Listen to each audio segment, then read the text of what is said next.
வங்க நாவலாசிரியர் சரத் சந்திரர் ஒரு நண்பர் அவர்கிட்ட வந்தார். வழக்கமாக எல்லா எழுத்தாளர்கள்கிட்டையும் கேட்குற ஒரு கேள்வியை கேட்டார். நீங்கள் எழுத்துத்துறைக்கு வந்தது எப்படி? இதுதான் கேள்வி. அதை தெரிஞ்சு என்ன பிரயோஜனம்னார் சரத் சந்திரர். சும்மா சொல்லுங்களேன், தெரிஞ்சுக்கிறேன் அப்படின்னார் வந்தவர். சரி சொல்கிறேன்னு ஆரம்பித்தார். நான் ரங்கூனில் வேலை பார்த்துக்கிட்டு இருந்தேன். சம்பளம் பத்தில் வேலையும் பார்த்துக்கிட்டு ஒரு பலசரக்கு கடை வைக்கலாம்னு நினச்சேன். என்னால் மளிகை கடை வச்சு சரியாக நடத்த முடியுமாங்கிற சந்தேகம் என் மனைவிக்கு. அதை சோதனை பண்ணி பார்க்கணுங்கிறதுக்காக சில பொருள்களின் அளவு, அதோட விலை, இப்படி சிலதை சொல்லி எல்லாத்தையும் மனக்கணக்காக கூட்டி போட சொன்னாங்க. என்னால் சரியாக கூட்டி சொல்ல முடியல.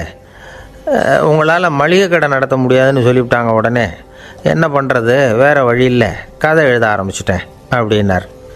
கேட்டவருக்கு சிரிப்பு வந்துட்டு தான். சரத் சந்திரர் ஒரு பக்கம் சீரியஸான நாவல்கள், சிறுகதைகள் எழுதியிருந்தாலும் அவருடைய இன்னொரு பக்கம் வேறு விதம். நண்பர்கள்கிட்ட பேசும்பொழுதும் சரி, அவர்களுக்கு கடிதங்கள் எழுதும்போதும் சரி, கேலியும் கிண்டலும் நகைச்சுவை உணர்வும் அதிகமாக இருக்கும். காந்திஜி ஒரு சமயம் கல்கத்தாவுக்கு வந்திருந்தார். தேசபக்தர்கள் பல பேர் அவர்கிட்ட பேசிக்கிட்டு இருந்தாங்க. அப்போது சரத் சந்திரரும் அங்கே இருந்தார். கிரண் சங்கர் ராய் அப்படிங்கிறவரும் அங்கே இருந்தார்.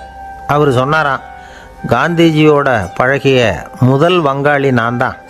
போயர் யுத்த காலத்தில் இவர் லண்டனுக்கு வந்திருந்தப்போ என்கிட்ட தான் வங்காள மொழி கற்றுக்கிட்டார் அப்படின்னாராம்.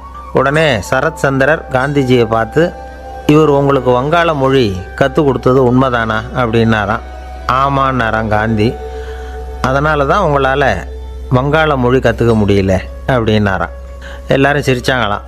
சரத் சந்திரர் சாம்தாபேர் அப்படிங்கிற கிராமத்தில் தங்கியிருந்தார். ஒரு இலக்கிய நிகழ்ச்சியில் கலந்துக்கிறதுக்காக. அதுக்காக ஒரு கல்கத்தாவுக்கு போக வேண்டிய சூழ்நிலை. அதுக்காக புறப்பட்டார். அந்த சமயத்தில் பின்னாடி இருந்து யாரோ அவரை கூப்பிட்டாங்க. இப்படி கூப்பிட்டவரை பார்த்து இன்னொருத்தர் யாரோ அதட்டி இருக்கிறாங்க. போகிறவரை ஏன் இப்படி கூப்பிடுறீங்க அப்படின்னு. ஏன் கூப்பிட்டா என்னன்னு கேட்டிருக்கார் சரத் சந்திரர். புறப்படுறவங்கள பின்னாடி இருந்து கூப்பிடுறது அபசகனம், போகிற இடத்துல ஏதாவது ஆபத்து வரலாம் அப்படின்னு அதுக்கு விளக்கம் கொடுத்துருக்கிறார் அவர். உடனே சரத் சந்திரர் சொன்னாராம், இதோ இவங்க என்னை இலக்கிய கூட்டத்துக்கு அழைச்சிட்டு போகிறாங்களே, இதை விட வேறு என்ன ஆபத்து வந்துட போகுது அப்படின்னாராம். இப்படி சரத் சந்திரருக்கு இயல்பாகவே நகைச்சுவை உணர்வு உண்டு. அவருடைய நண்பர் ஒருத்தர் வீட்டுக்கு கூப்பிட்டுருந்தார். அங்கே ஒரு கச்சேரிக்கு ஏற்பாடு பண்ணியிருந்தாங்க. சரத் சந்திரருக்கு இயல்பாகவே கச்சேரியில் நீண்ட ஆலோசனையெல்லாம் கேட்குறதுக்கு பொறுமை இருக்காது. அதனால் மெதுவாக பாட போகிறவர் எப்படி அப்படின்னு கேட்டிருக்கார். அவருக்கு ரொம்ப நல்லா பாட தெரியும் அப்படின்னு சொல்லியிருக்கிறாங்க. அதுக்கு சரத் சந்திரர், பாட தெரியுங்கிறது சரி, பாட்டை நிறுத்த தெரியுமா, அதை சொல்லுங்கள் முதல்ல அப்படின்னாராம். கங்கை கரை தோட்டம் பக்கத்தில் ஒரு ஆசிரமம். அங்கே ஒரு பெரியவர் தங்கியிருக்கிறார். அவர் தான் ராமகிருஷ்ண பரமஹம்சர். அந்த ஆசிரமம் இருந்த இடம் கரக்பூர். வங்காளத்தில் பொதுவாக எல்லோரும் மீன் சாப்பிட்றது உண்டு. கங்கையில் குளிச்சுட்டு கையில் ஒரு மீனோடு வர்றது வழக்கம். இவர் இருக்கிற இடத்துக்கு கங்கையில் படகு வழியாக வரணும். அப்படி தான் எல்லோரும் வருவாங்க. வர்றவங்கள ஒன்று கூட்டி ஆன்மீக விஷயங்களை பற்றி பேசிக்கிட்டு இருப்பார். ஒவ்வொரு நாள் ஒவ்வொருத்தர் நகரத்துக்கு போகணும். வரும்பொழுது மீன் கொண்டுக்கிட்டு வரணும். அதுக்கு ஒரு அட்டவணையே உண்டு ஆசிரமத்தில். அது பிரகாரம் ஒரு நாள் சுவாமி யோகானந்தர் படகில் போனார். படகை செலுத்தினவங்க ராமகிருஷ்ணரையும் சுவாமி யோகானந்தரையும் மற்றவங்களையும் பித்தர்கள் அப்படின்னு சொல்லி ஏளனமாக பேசினாங்க. அவங்க என்ன பைத்தியம் பிடிச்சவங்க அப்படிங்கிறது மாதிரி. சுவாமி யோகானந்தருக்கு ரொம்ப மென்மையான இதயம். இவங்க இப்படி கண்ணாபின்னான்னு பேசுகிறத பார்த்தா மீனை வாங்கிட்டு திரும்புகிறப்போ என்ன நடக்குமோ அப்படிங்கிற பயம் வேறு வந்துட்டுது அவருக்கு. அவ்வளவு மென்மையானவர். இதை தெரிஞ்சுக்கிட்ட ராமகிருஷ்ணர், யோகானந்தா இங்கே வா அப்படின்னு கூப்பிட்டார். இவர் கண்ணீரை தொடச்சிக்கிட்டே கிட்ட போனார். சொன்னார், ஐயா, படகு ஓட்டுறவங்க உங்களை பற்றி மோசமாக பேசுகிறாங்க. என்ன திட்டினா பரவாயில்ல, ஆனால் உங்களை அவங்க திட்டுறாங்க. அதை என்னால் தாங்கிக்க முடியல அப்படின்னார். இதை கேட்டதும் ராமகிருஷ்ணருக்கு கோபம் வந்துட்டு தான். என்னது, உன்னுடைய குருவை பற்றி அவங்க மோசமாக பேசும்பொழுது நீ சும்மா இருந்தியா, வெளியில் போ அப்படின்னு விட்டார். குரு நிந்தனை செய்கிறப்போ அதை கேட்டுக்கிட்டு சும்மா இருக்கலாமா? குரு நிந்தனையை கேட்டால் பாவம் இல்லையா? என்னை தூற்றும் போது அவங்க பாவம் செய்கிறாங்க. அதை கேட்டுக்கிட்டு நீ சும்மா இருந்தால் நீயும் பாவம் செய்கிற அப்படின்னாராம். அடுத்த நாள் சுவாமி நிரஞ்சனானந்தர் போக வேண்டிய நாள். இவர் படகுல போகும்பொழுதும் அதே மாதிரி நடந்து தான். அவங்க மோசமாக பேச ஆரம்பித்தாங்க, திட்ட ஆரம்பித்தாங்க. அப்படி கேலி பண்ண ஒருத்தனை இவர் என்ன பண்ணார், பலார்னு கன்னத்தில் அரைஞ்சிட்டார். இன்னொருத்தனை கங்கையில் தூக்கி எறியறதுக்கும் தயாராகிட்டார். அதுக்கப்புறம் அவங்க யாரும் வாயை திறக்கலை. மீன் வாங்கிட்டு வர்றப்பவும் படகுல ஒரே அமைதி, அவ்வளவு பயம் அவங்களுக்கு. ராமகிருஷ்ணர் கூப்பிட்டு விசாரித்தார் என்ன நடந்ததுன்னு. இவர் சொன்னார், அவர் யோகானந்தா போகும்பொழுது என்ன நடந்ததோ அப்படியே தான் இப்போவும் நடந்தது. குரு நிந்தனை செய்கிறத கேட்டுக்கிட்டு நான் சும்மா இருப்பேனா, ஒருத்தனை அப்படியே அரைஞ்சுட்டேன், இன்னொருத்தனை ஆற்றுல தூக்கி போட்டுருவேன்னு பயமுறுத்தினேன், அவ்வளவுதான் அப்படின்னாராம். இப்போவும் ராமகிருஷ்ணருக்கு கோபம் வந்துட்டு தான். என்ன இது, அணியறது காஷாயம், இருக்கிறது ஆசிரமம், உனக்கு இவ்வளவு கோபம் வந்ததுன்னா அப்புறம் என்னத்துக்கு ஆசிரமத்தில் இருக்கணும், பிரம்மச்சாரி எப்பவும் அமைதியாக இருக்கணும் அப்படின்னு அறிவுரை சொன்னாராம் ராமகிருஷ்ணர். அப்போ இவர் கேட்டாராம், ஏங்க அவருக்கு ஒரு விதமான அறிவுரை சொன்னீங்க, எனக்கு வேறு விதமாக அறிவுரை சொல்கிறீங்க, இதில் எது உண்மை அப்படின்னு கேட்டிருக்கார். இதுக்கு ராமகிருஷ்ணர் சொன்ன பதில் என்னென்னா, அட அசடே, சக்கரத்தில் காற்று அதிகமாக இருந்தால் குறைக்கணும், குறைச்சலாக இருந்தால் கூட்டணும். அவன் சாது, அவனுக்கு அதிக உணர்ச்சி தேவை, உனக்கு படபடப்பு அதிகம், உனக்கு பொறுமை தேவை அப்படின்னாராம். இதில் உள்ள கருத்து என்னென்னா, கல்விங்கிறது எப்படின்னா அதை சூழ்நிலைக்கு தகுந்த மாதிரி கற்பிக்கணும். எல்லாருக்கும் ஒரே மாதிரி கற்பிக்கக்கூடாது. கேட்குறவர் தகுதி, புரிஞ்சுக்கிற திறமை, இதை பொறுத்து கல்வி அமையணும். ஆரம்ப காலத்தில் ஒரு குரு, அப்போ ஒரு சீடன் இருந்தான். அது வேடிக்கையான குரு, வேடிக்கையான சீடன். ஒரு ஆசிரமம். ஒரு நாள் ஒருத்தன் அவசரமாக அந்த குருவை தேடி வந்திருக்கிறான். என்ன விஷயம்னு விசாரித்தார் குரு. உங்கள் சீடர் என்னை அடிச்சுட்டார் அப்படின்னு புகார் பண்ணானான் அந்த ஆள். குரு சீடனை கூப்பிட்டார். அடிச்சியா இந்த ஆளை அப்படின்னு கேட்டாரான். ஆமான் இருக்கான் சீடன். ஏன் அடிச்சே அப்படின்னு கேட்டாரான். இந்த ஆள் உங்களை பற்றி மட்டமாக பேசிவிட்டான், என்னால் அதை தாங்கிக்க முடியல, அதனால தான் அடிச்சுட்டேன்ருக்கான். அப்படி என்ன பேசினா அப்படின்னு கேட்டாரான். உன்னுடைய குருநாதர் இப்போல்லாம் அர்த்தமில்லாமல் பேச ஆரம்பிச்சுட்டார் அப்படின்னு சொல்லிவிட்டான், அதனால தான் அடிச்சுட்டேன் அப்படின்னு நானான். அதுக்காக அடித்தே அப்படின்னாரான். நான் அதுக்காக அடிக்கலை குருவே, இப்போல்லாம் நீங்கள் அர்த்தமில்லாமல் பேசுகிறதாக அவன் சொல்கிறான், அப்படின்னா இது வரைக்கும் நீங்கள் அர்த்தத்தோடு பேசினதாகத்தானே அர்த்தம், அது தப்பு தானே, அதனால தான் அடித்தேன் அப்படின்னு நானான். ஒரு பெரியவர் உட்கார்ந்துருக்கிறார். அவரை சுற்றி அவருடைய தோழர்கள் உட்காந்துருக்கிறாங்க. ஏதோ ஒரு முக்கியமான செய்தியை அவர் அவங்களுக்கு சொல்லிகிட்டு இருக்கிறார். அவங்களும் ஆர்வமாக கேட்டுக்கிட்டு இருக்கிறாங்க. இந்த சமயத்தில் யாரோ ஒரு ஆள் வேகமாக அங்கே வர்றார். வர்ற வேகத்திலேயே எனக்கு ஏதாவது உதவி செய்யுங்க அப்படின்னு கேட்டுக்கிட்டே வர்றார். கேட்குறது உதவி, ஆனால் குரல் மிரட்டுறது மாதிரி இருக்குது, அதட்டி கேட்குறது மாதிரி இருக்குது. இதை கேட்டதும் அந்த பெரியவர் ஆத்திரப்படலை, ஆனால் அவரை சுற்றி இருந்தவங்க ஆத்திரப்பட்டாங்க. இதை பெரியவர் கவனித்தார். கொஞ்சம் அமைதியாக இருங்கன்னார். வந்தவரை கூப்பிட்டார். அவருக்கு சில பொருள்களை கொடுத்தார். என்னங்க இப்போ உங்களுக்கு மகிழ்ச்சி தானே அப்படின்னார். அப்படின்னு அலட்சியமாக அவர் சொல்கிறார். நான் உங்களை நல்ல முறையில் நடத்தினேன்னா அப்படின்னு கேட்குறாரு அவர் மறுபடியும். அதெல்லாம் ஒன்றும் இல்லை அப்படின்னு சொல்லி அவர் சொல்லிகிட்டு இருக்கிறாரு. குரலில் கடுமை குறையில. சுற்றி இருந்தவங்களால் இதை பொறுத்துக்க முடியல. கோபத்தோடு அவரை நோக்கி நெருங்க ஆரம்பித்தாங்க. பெரியவர் அவங்களையெல்லாம் தடுத்து நிறுத்தினார். வந்தவரை வாங்க என்னோட அப்படின்னு சொல்லி அழைச்சிட்டு போனார். வீட்டுக்கு போனார். அங்கே போனதும் இன்னும் சில பொருள்களை எடுத்து அவர்கிட்ட கொடுத்தார். இப்போ திருப்தி தானே, நான் உங்ககிட்ட நல்ல முறையில் நடந்துக்கிட்டேனா அப்படின்னார். அவர் முகம் இப்போ தான் கொஞ்சம் மலர்ந்தது. ரொம்ப நன்றி, இறைவன் உங்கள் குடும்பத்துக்கு எல்லா நன்மைகளையும் செய்வான் அப்படின்னு சொன்னார். இதே வார்த்தைகளை என்னுடைய தோழர்கள்கிட்டே சொல்லிட்டீங்கன்னா அவங்க கோபம் தணிஞ்சிரும், வர முடியுமான்னார். கண்டிப்பாக வர்றேன் அப்படின்னாரு. மறுநாள் காலையில் அந்த இடத்துக்கு வந்தார். அதே மாதிரி சொல்லிவிட்டு அவர் போயிட்டார். தோழர்கள்லாம் ரொம்ப வியப்போடு பெரியவரை பார்த்தாங்க. அந்த பெரியவர் தான் நபிகள் நாயகம். அவர் சொன்னார், ஒருத்தன் ரொம்ப ஆசையாக ஒரு ஒட்டகத்தை வளர்த்துக்கிட்டு வந்தான். ஒரு நாள் அந்த ஒட்டகம் கயத்தை அறுத்துக்கிட்டு ஓடி போயிட்டுது. அக்கம் பக்கத்தில் இருக்கிறவங்கெல்லாம் அந்த ஒட்டகத்தை பிடிக்கிறதுக்கு முயற்சி பண்ணாங்க. அதை துரத்திக்கிட்டு ஓடினாங்க. ஒட்டகம் தாறுமாறாக ஓட ஆரம்பிச்சிது. இந்த சமயத்தில் ஒட்டகத்தை வளர்த்தவன் அங்கே ஓடி வந்தான். நீங்கள் அதை ஒன்றும் செய்ய வேணாம், விட்டுருங்க, அதோட சுபாவம் எனக்கு நல்லா தெரியும், அதை சுலபமாக என்னோடய வழிக்கு கொண்டுட்டு வந்துட முடியும், நான் பார்த்துக்கிறேன், விட்டுருங்கோ அப்படின்னா. எல்லாரும் விலைக்கு போயிட்டாங்க. இவன் என்ன செஞ்சான் தெரியுமா? கொஞ்சம் புல்லை கையில் எடுத்துக்கிட்டு அந்த ஒட்டகத்தை நெருங்கினான். அவ்வளவுதான். அது ஓடி வந்து இவன் காலடியில் உட்காந்துக்கிட்டது. செல்லமாக அதை அப்படியே தடவி கொடுத்தான். முதுகில் ஏறி உட்காந்துக்கிட்டான். அது பாட்டுக்கு சாதுவாக நடந்து போகுது. இந்த கதையை நபிகள் நாயகம் தம்முடைய தோழர்களுக்கு சொல்கிறார். ஒட்டகத்தை மட்டும் இல்லை, சில மனிதர்களையும் கூட சில விதத்தில் அணுகி தான் அவர்களை வந்து சீர்திருத்த வேண்டியிருக்குது அப்படிங்கிறத அவங்களுக்கு உணர்த்தினார். இது ஒரு அழகான உளவியல் அணுகுமுறை. சில குடும்ப தலைவர்கள் கூட இந்த ஒட்டகம் மாதிரி நடந்துக்கிறது உண்டு, அப்புறம் அடங்கி போகிறதும் உண்டு. ஒரு குடும்ப தலைவர் காலையில் எழுந்திரிச்சதுலேருந்து சத்தம் போட்டு கத்திக்கிட்டு இருப்பார். பக்கத்தில் இருந்தவங்கெல்லாம் ஓடி போய் சமாதானம் பண்ணி பார்த்தாங்க. அவர் ஓயறது மாதிரி தெரியல. கடைசியில் அவர் மனைவி வந்தாங்க. நீங்கள் எல்லாம் விலகி போயிடுங்க, அவர் சுபாவம் எனக்கு தெரியும், நான் பார்த்துக்கிறேன் அப்படின்னாங்க. சரின்னு எல்லோரும் போயிட்டாங்க.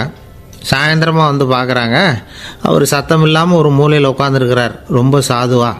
ஆச்சரியமாக இருந்தது. என்னம்மா பண்ணீங்கன்னு கேட்டாங்க. அது ஒன்றும் இல்லைங்க, ஒரு வேளை சாப்பாட்டை நிறுத்தினேன், பட்னி போட்டேன், அவ்வளவுதான் அப்படின்னாங்க அந்த அம்மா. ஒரு ராஜா ஊரெல்லாம் சுற்றி பார்த்துட்டு வரலாம்னு ஒரு நாள் புறப்பட்டு போனார். ஒரு இடத்துல தறி நெசவு வேலை ரொம்ப மும்முரமாக நடந்துக்கிட்டு இருந்தது. ஒரு பெரியவர் தறியால் நெசவு வேலை செஞ்சுக்கிட்டு இருந்தார். பக்கத்தில் ஒரு அழகான பொண்ணு உட்காந்து நூலை சுற்றிக்கிட்டு இருக்குது. ராஜா அந்த பெரியவரை பார்த்து யார் இந்த பொண்ணுன்னு விசாரித்தார். ராஜா அப்படி கேட்டதும் அவருக்கு ரொம்ப பெருமையாக போயிட்டுது. ஏன்னா உட்காந்துருந்தது அவரோட மகள். அரசே, இது என்னுடைய மகள், இவ வேகமாக நூல் தெரிக்கக்கூடியவள், வைக்கோலை எடுத்து இவ தெரிச்சா கூட அது எல்லாம் பவுனிழையாக வெளியில் வரும் அப்படின்னு ஒரு ராசி இவளுக்கு அப்படின்னு ரொம்ப பெருமையாக ராஜா கிட்ட சொன்னார். ராஜா இதை கேட்டதும் அசந்துட்டார். அப்படியா, இவ்வளவு அழகும் சாமர்த்தியமும் உள்ள இந்த பொண்ணு என்னோட வரட்டுமே, இவளை என் மருமகளாக ஆக்கிக்கிறேன் அப்படின்னார் ராஜா. அந்த பெரியவருக்கு ஒன்றும் புரியல. ஏதோ கொஞ்சம் பெருமையாக சொல்ல போக அது இப்படி ஆகிட்டுதே அப்படின்னு கவலைப்பட்டார். இருந்தாலும் ராஜா பேச்ச தட்ட முடியுமா, மகளை அனுப்பி வச்சுட்டார். ராஜா அந்த பொண்ணை அரண்மனைக்கு அழைச்சிட்டு வந்தார். அங்கே ஒரு அறையில் வச்சு பூட்டி விட்டார். அந்த ரூமு நிறைய வைக்கோலை கொண்டாந்து போட்டு அடைச்சாங்க. 3 ராட்டைகள் வேறு வச்சுருந்தாங்க. நாளைக்கு பொழுது விடியறதுக்குள்ளே நீ இந்த வைக்கோலையெல்லாம் தங்க இழைகளாக மாற்றி காட்டணும். நாளைக்கு காலம்புறம் வந்து நான் இந்த அறை கதவை திறப்பேன். உன் தகப்பன் சொன்னது மாதிரி எல்லாம் தங்கமாக மாறி இருக்கணும், இல்லைன்னா நீ உயிர் தப்ப முடியாது அப்படின்னு உத்தரவு போட்டார். பாவம் அந்த பொண்ணு என்ன பண்ணும், பகல் பூரா அழுதுகிட்டே உட்காந்துருக்குது. ராத்திரி பூராவும் தூக்கம் வரல. மறுநாள் அதிகாலை நேரத்தில் யாரோ கதவை தட்டுற சத்தம் கேட்டுது. பயந்துக்கிட்டே கதவை திறக்கிறா. திறந்து பார்த்தா வெளியில் 3 அவலட்சணமான பெண்கள். ஒருத்திக்கு வந்து கால் அகலமாக முறை மாதிரி இருக்குது, இன்னொருத்திக்கு கட்டை விரல் கரண்டி மாதிரி பெருசாக இருக்குது, 3ஆவது பொண்ணுக்கு உதடு தடித்து ரப்பர் மாதிரி தொங்கிக்கிட்டு இருக்கு. யார் நீங்கள், உங்களுக்கு என்ன வேணும் அப்படின்னு கேட்குது இந்த பொண்ணு. நாங்கள் உங்களுக்கு உதவி செய்கிறதுக்கு தான் வந்திருக்கிறோம் அப்படின்னு சொல்லி உள்ளே வந்தாங்க. உட்காந்தாங்க. கொஞ்ச நேரத்துக்குள்ளே உள்ளே இருந்த வைக்கோலையெல்லாம் தங்க இழைகளாக மாற்றி கொடுத்துட்டு போயிட்டாங்க. காலையில் ராஜா வந்தார், பார்த்தார். ஆகா பேஷுனார். இன்னும் கொஞ்சம் வைக்கோலை கொண்டாந்து அந்த ரூமில் போட சொன்னார். இந்த வைக்கோலையும் இன்றைக்கி தங்கமாக மாற்றி விடு, நாளைக்கு மறுநாள் உனக்கும் இளவரசனுக்கும் கல்யாணம்னு சொல்லிவிட்டார். இன்றைக்கி ராத்திரி அந்த 3 பொண்ணுங்களும் வந்தாங்க. வைக்கோலை பொண்ணு இழைகளாக மாற்றினாங்க, புறப்பட்டாங்க. இந்த பொண்ணு அவங்க காலில் விழுந்து வணங்கினா. என் உசுரை காப்பாற்றினீங்க, உங்களுக்கு நான் என்ன கைமாறு செய்ய போகிறேன் அப்படின்னா. பயப்படாத, நீ விரும்பினா எங்களுக்கு ஒரு உதவி செய்யலாம். உன்னுடைய கல்யாணத்துக்கு நாங்கள் 3 பேரும் வரோம். நீ எங்களை வந்து வரவேற்று ராஜாக்கிட்டேயும் இளவரசர்கிட்டையும் நாங்கள் வந்து உன்னோட பெரியப்பா பொண்ணுங்கன்னு சொல்லி அறிமுகப்படுத்தி வை, நாங்கள் விருந்து சாப்பிட்டுட்டு போயிடுறோம் அப்படின்னாங்க. ரொம்பவும் சந்தோஷமாக சரின்னு ஒத்துக்கிட்டா. கல்யாண நாள் வந்தது. கல்யாணம் ரொம்ப கோலாகலமாக நடந்துக்கிட்டு இருக்கு. எல்லா தேசத்து ராஜா ராணிகளும் வந்துக்கிட்டு இருக்கிறாங்க. அந்த 3 அவலட்சணமான பொண்ணுங்களும் வந்து சேர்ந்தாங்க. யார் இவங்கன்னு கேட்டார் ராஜா. என் பெரியப்பா பொண்ணுங்க அப்படின்னா அந்த பொண்ணு. காலும் உதடும் கட்டை விரலும் ஏன் இப்படி உங்களுக்கு அவலட்சணம் ஆயிட்டுது அப்படின்னு கேட்டார். அதுக்கு அந்த பொண்ணுங்க பதில் சொன்னாங்க. என்ன செய்கிறது, ஓயாமல் வைக்கோலை நூற்று ஒருத்தியோட கட்டை விரல் அப்படி கரண்டி மாதிரி ஆயிட்டுது, நாக்கில் தொட்டு தொட்டு திரிச்சதுனால ஒருத்தியோட உதடு அப்படி ஆயிட்டுது, காலால் கட்டையை அழுத்தி அழுத்தி தறி போட்டதுனால இன்னொருத்தையோட கால் அப்படி ஆயிட்டுது. உங்கள் மருமகளாக வந்திருக்கிற இந்த பொண்ணு அந்த 3ஐயுமே செய்ய தெரிஞ்சவ தான். என்ன ஆக போதோ இன்னும் கொஞ்ச நாளில் அப்படின்னாங்க. அவ்வளவுதான். ராஜா பயந்துட்டார். அம்மா, இன்னையிலேருந்து நீ இளவரசனின் மனைவி, நீ எப்பவும் அழகாக இருக்கணும், அதனால் நீ இனிமேல் வைக்கோலை திரிக்கவே கூடாது அப்படின்னு உத்தரவு போட்டார். அவளை இக்கட்டான சூழ்நிலையிலிருந்து காப்பாற்றின அந்த 3 பொண்ணுங்களும் சந்தோஷமாக திரும்பி போயிட்டாங்களாம். சுவாமி சின்மயானந்தர் இந்த கதையை சொல்லியிருக்கிறார். தன்னலம் மறந்து சுயலாபத்தை தியாகம் செய்கிறது வைக்கோல்ல இருந்து தங்க இழையை நூக்கிறது மாதிரி அப்படிங்கிறார் அவர். அது இருக்கட்டும், இப்போ நம்ம கதைக்கு வருவோம். ஒரு ராஜா தன்னோட மகனுக்கு சுயவரம் நடத்தினார். எல்லா தேசத்திலிருந்தும் ராஜகுமாரர்கள் வந்திருந்தாங்க. ராஜகுமாரியை கல்யாணம் பண்ணிக்கலாம்ங்கிற ஆசையில் சுயம்பர மண்டபத்திலேருந்து எல்லா ராஜகுமாரர்களும் அலறி அடிச்சுக்கிட்டு வெளியில் ஓடி வந்துக்கிட்டு இருக்கிறாங்களாம். ஏன் இப்படி எல்லாரும் மிரண்டு போய் ஓடி வர்றாங்கன்னு கேட்டார் ஒருத்தர். அதுக்கு இன்னொருத்தர் விவரம் சொன்னார். ராஜகுமாரியை இன்றைக்கி தான் அவங்க நேரில் பார்த்தாங்களாம், அதுதான் அப்படி ஓடி வந்துக்கிட்டு இருக்கிறாங்க அப்படின்னார். ஒரு தடவை நாரதர் ஒரு தெரு வழியாக போய்கிட்டு இருந்தார். வழியில் ஒருத்தர் வேத சாஸ்திரம்லாம் படிச்சுக்கிட்டு உட்காந்துருந்தார். அவர் நாரதரை பார்த்து எங்கே போயிட்டுருக்குறீங்கன்னு கேட்டார். கடவுளை பார்த்துட்டு வரலாம்னு போயிட்டுருக்கிறேன் அப்படின்னார் நாரதர். அப்படின்னா அவர்கிட்ட எனக்கு எப்போ முக்தி கிடைக்கும்னு கேட்டுட்டு வாங்களேன் அப்படின்னார் இவர். சரி கேட்டு வரேன் அப்படின்னு சொல்லிவிட்டு நாரதர் நடந்தார். கொஞ்சம் தூரத்தில் ஒரு மரத்தடியில் ஒரு தொழிலாளி செருப்பு தைச்சிக்கிட்டு உட்காந்துருந்தார். அந்த ஆளும் அதே மாதிரி கேட்டுக்கிட்டார். எனக்கு எப்போ முக்தி கிடைக்கும்னு கடவுள்கிட்ட கேட்டுக்கிட்டு வாங்களேன்னார். அவர்கிட்டையும் சரின்னு சொல்லிவிட்டு நாரதர் நேராக வைகுண்டத்துக்கு சேர்ந்தார். கடவுளை பார்த்தார். இவங்க 2 பேரும் சொல்லி அனுப்பின விஷயத்தை பற்றி கேட்டார். அதுக்கு கடவுள் சொன்னார், அந்த செருப்பு தைக்கிற தொழிலாளி உடல் நீத்ததும் உடனே என்னை அடைவான். ஆனால் அந்த சாஸ்திரம் படித்த ஆள் இப்போதைக்கு என்கிட்ட சேர மாட்டான். அவன் இன்னமும் பல பிறவிகள் எடுத்து அங்கேயே இருக்க வேண்டியிருக்குது. எப்போ இங்கே சேருவான்னு எனக்கே தெரியாது அப்படின்னார். நாரதருக்கு இதோட ரகசியம் என்னங்கிறது புரியல. எனக்கு ஒன்றும் புரியலையேன்னாரான் கடவுள்கிட்ட. சீக்கிரம் புரிஞ்சுக்குவேன், நீ திரும்பி போகிறப்போ நான் இங்கே வைகுண்டத்தில் என்ன செஞ்சுக்கிட்டு இருக்கேன்னு கேட்டால் ஒரு ஊசியின் துவாரத்தில் ஒரு யானையை கோத்துக்கிட்டு இருக்கிறேன்னு அவங்கக்கிட்ட சொல்லு அப்படின்னார் கடவுள் சிரிச்சுக்கிட்டே. நாரதர் பூமிக்கு திரும்பினார். கடவுளை பார்த்தீங்களா எப்படி இருக்கார் அப்படின்னு விசாரித்தார். வேத சாஸ்திரம் படித்தவர். ஓ பகவானா, அவர் யானையை ஊசியின் காதில் நுழைச்சிக்கிட்டு இருக்கிறார் பார்த்தேன்னார் நாரதர். ஊசி காதில் யானையா? அது எப்படி முடியும்? நீங்கள் சொல்கிறத நான் நம்ப மாட்டேன்னு விட்டார் அவர். சரி, இந்த ஆளுக்கு இறைவன் பேரில் நம்பிக்கை இல்லை அப்படிங்கிறத நாரதர் புரிஞ்சுக்கிட்டார். அடுத்தபடியாக அந்த தொழிலாளி இருந்த இடத்துக்கு போனார். இறைவனை பார்த்தீங்களான்னு கேட்டார் அவர். பார்த்தேன், ஒரு ஊசி துவாரத்தில் யானையை கோத்துக்கிட்டு இருந்தார் அப்படின்னு சொல்லிவிட்டு நாரதர் அந்த ஆள் முகத்தை கவனித்தார். அந்த தொழிலாளி இதை கேட்டுட்டு கொஞ்சம் கூட ஆச்சரியப்படலை. அவரால் முடியாத காரியம் கூட உண்டானார். என்ன இப்படி சொல்கிற? ஊசியின் துவாரத்தில் யானையை கோக்க முடியும்னு நீ நம்புறியா அப்படின்னு கேட்டார் நாரதர். நிச்சயமாக நம்புகிறேன்னார் அவர். அது எப்படி அப்படின்னு கேட்டார் இவர். இதை பாருங்கள், நான் இந்த ஆலமரத்தடியில் தான் தினமும் உட்காந்துருக்கிறேன். தினமும் இந்த மரத்திலிருந்து எவ்வளவோ பழம் கீழே விழுது. இந்த பழத்தில் இருக்கிற ஒவ்வொரு விதையிலேயும் உள்ள ஒரு ஆலமரம் இருக்குது. ஒரு சின்ன விதைக்குள்ள ஒரு பெரிய ஆலமரம் இருக்க முடியுங்கிறப்ப ஊசி துவாரத்தில் கடவுள் யானையை நுழைய வச்சாருங்கிறத ஒத்துக்கிறதுல என்ன கஷ்டம் இருக்குது அப்படின்னு ரொம்ப சர்வசாதாரணமாக பதில் சொன்னாராம் அந்த தொழிலாளி. நாரதர் யோசனை பண்ணார். இந்த தொழிலாளி வேத சாஸ்திரங்களையெல்லாம் படிக்கலைன்னா கூட அறிவுபூர்வமாக சிந்தித்து இறைவனை நம்புகிறான். அதனால தான் கடவுள் இந்த ஆளுக்கு சீக்கிரம் முக்தி கிடைக்கும்னு சொன்னார் அப்படிங்கிறத புரிஞ்சுக்கிட்டாராம்.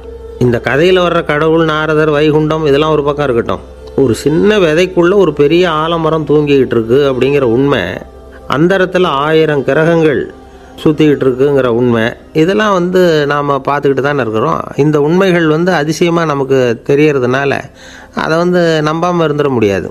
இயற்கையை பரிபூர்ணமாக நம்புங்கள், அந்த நம்பிக்கையே நம்ம வாழ்க்கைக்கு ஆதாரம் அப்படிங்கிறத விளக்கிறதுக்காக தான் இந்த கதை. இந்த காலத்தில் நம்ம பிள்ளைங்களுக்கெல்லாம் இது மாதிரி நம்பிக்கை அதிகமாகவே இருக்குது.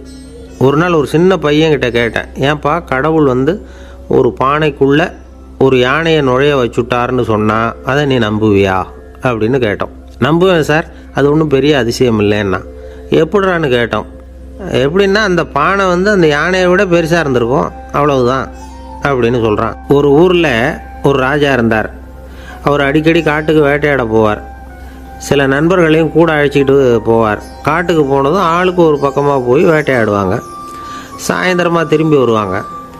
மறுநாள் அரண்மனையில் உட்காந்து ஒவ்வொருத்தரும் அவங்க அனுபவங்களை எல்லாம் சொல்லிக்குவாங்க. அவங்க வீரத்துக்கு தகுந்த மாதிரி பரிசை அந்த ராஜா கொடுப்பார். இது மாதிரி ஒரு தடவை எல்லாரும் வேட்டைக்கு போயிட்டு திரும்பி வந்ததும் உட்காந்து பேச ஆரம்பிச்சிருக்கிறாங்க. ஒருத்தன் சொன்னான், தன்னுடைய வீர தீர செயலை பற்றி அளக்க ஆரம்பிச்சிட்டான். ஏன்னா அதுக்கு பரிசு கிடைக்க போகுதில்ல, அதனால். அவன் என்ன சொன்னான் தெரியுமா? அரசே, நேற்றுக்கு காட்டில் என்னாச்சு தெரியுமா?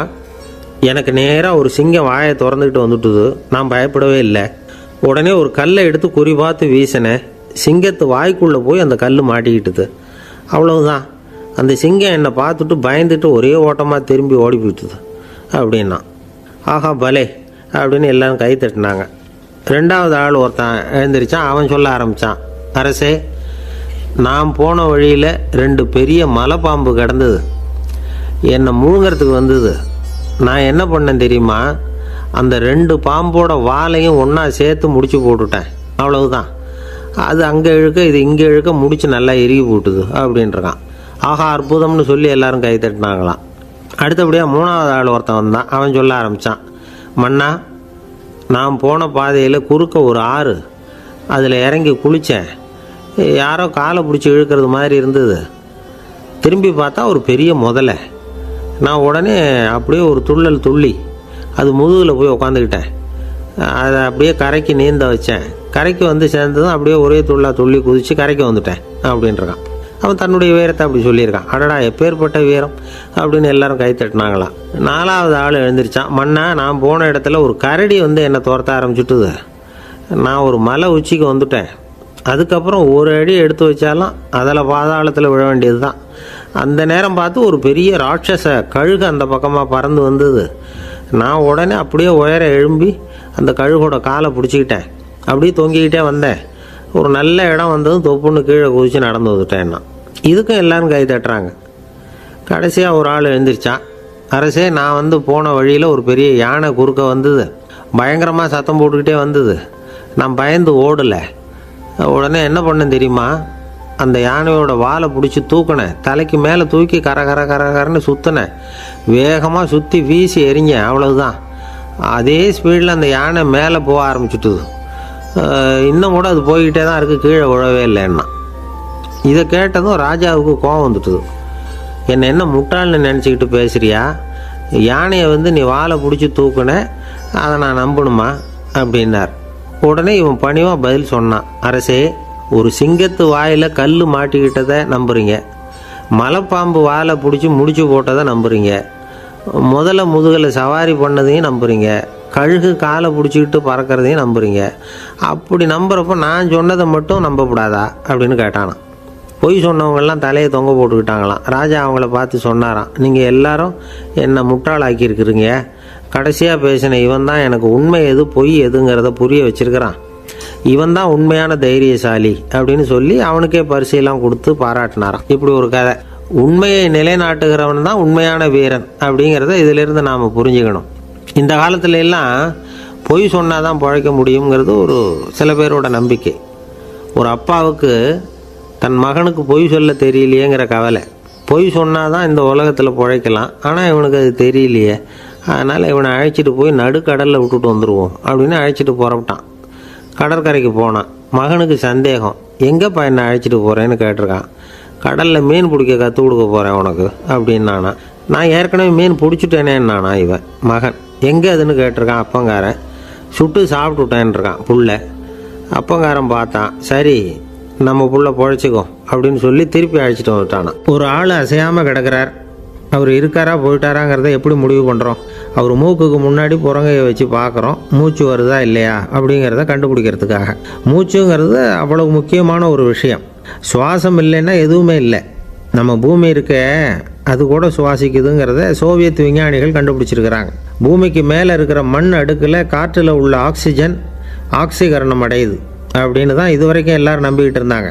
ஆனால் இப்போ என்ன கண்டுபிடிச்சிருக்கிறாங்கன்னா, அந்த ஆக்சிஜன் பூமிக்குள்ளே 1 கிலோமீட்டர் ஆழம் வரைக்கும் ஊடுருவி போகுதான். பூமிக்குள்ளே 2 பக்கமும் பல கிலோமீட்டர் வரைக்கும் பரவுதான். பூமிக்குள்ளே இருக்கிற நீர்நிலை அடுக்குகள் தான் நுரையீரல் செய்கிற வேலையை செய்யுதான். நம்ம உடம்புல நுரையீரல் இல்லைன்னா ஒன்றும் நடக்காது. ஒரு மரத்தை தலைகீழாக தொங்க போட்டால் எப்படி இருக்கும்? அப்படி யோசிச்சு பாருங்கள். அப்படி தான் இதுவும், நுரையீரலும் அப்படி தான் இருக்கும். வலது பக்கம் ஒன்று, இடது பக்கம் ஒன்று. வலது பக்கம் நுரையீரல் கொஞ்சம் பெருசாக இருக்கும். நுட்பமான நரம்பு குழாய்கள் அதில் இருக்கும். கோடிக்கணக்கான நுண்ணிய குழாய்களை வச்சுக்கிட்டு தான் அது வேலை செய்யுது. 25 கோடி குழாய்கள் இருக்கும். அதை அப்படியே முழுசாக பிரித்து பரப்புனா ஒரு டென்னிஸ் கோர்ட்டில் பாதி பரப்பளவு இருக்குமா. நுரையீரல் நிறம் கருஞ்சிவப்பு தான். புகை அதிகமாக உள்ளே போச்சுன்னா அது கருப்பாயிடுது. காற்றுல உள்ள பிராணவாயுவை இது எடுத்துக்கிட்டு ரத்தத்தை சுத்தப்படுத்துகிற முக்கியமான வேலையை இது செய்யுது. அசுத்த காற்றை வெளியில் அனுப்பி வச்சுருது. ஒருத்தர் வேகமாக ஓடி வரார், அவருக்கு மூச்சு இறைக்கும். பயங்கரமாக எதையாவது பார்த்து விடுறார், உடனே மூர்ச்சை ஆகிடுவார். இது மாதிரி சமயங்களில் வேறு எந்த தூண்டுதலும் இல்லாமல் நுரையீரல் தானாகவே இயங்கும். இப்படி ஒரு அவசியம் ஏற்படுறப்போ இயக்கத்தை தூண்டி விடுற முக்கியமான இணைப்பு மூளைக்கு கீழே முதுகு எலும்புக்கு மேற்பகுதியில் இருக்குது. அது உடனே சுவாசத்துக்கு அவசர உதவியை கொடுக்குது. இப்போ ஒருத்தர் பேசாமல் உட்காந்துருக்கார். இந்த சமயத்தில் அவருக்கு 1 பங்கு காற்று தேவைப்படுதுன்னு வச்சுக்கோங்க. அவர் எழுந்திரிச்சு நடக்கும் பொழுது 1.5 மடங்கு தேவைப்படும். ஓடினார்னா 3 மடங்கு தேவைப்படும். படுத்துருக்கிறப்ப 1/2 மடங்கு தான் தேவைப்படும். இதுக்கு நிமிஷத்துக்கு 16 தடவை மூச்சு விட்டாகணும். இப்படி சாதாரணமாக உள்ளே இழுக்கிற காற்று கொஞ்சம்தான் இருந்தாலும் இது மாதிரி 8 மடங்கு காற்றை உள்ளே இழுத்து வச்சுக்கிற சாமர்த்தியம் நுரையீரலுக்கு இருக்குதான். தண்ணி, நுண்கிருமிகள், ரசாயன பொருள் இப்படி எது உள்ளே போனாலும் நுரையீரல் சமாளிச்சுக்கும். 30 வருஷமாக விடாத புகை பிடிக்கிறவர் தொடர்ந்து உள்ளே அனுப்பி வைக்கிற புகையை கூட சமாளிக்குதுன்னா பார்த்துங்களேன். உள்ளே போகிற புகை நுட்பமான சுவாச முடிச்சுகளை அழிச்சு விடுது. கறி புகை அது மேலே படிஞ்சு உபயோகம் இல்லாமல் பண்ணிவிடுது.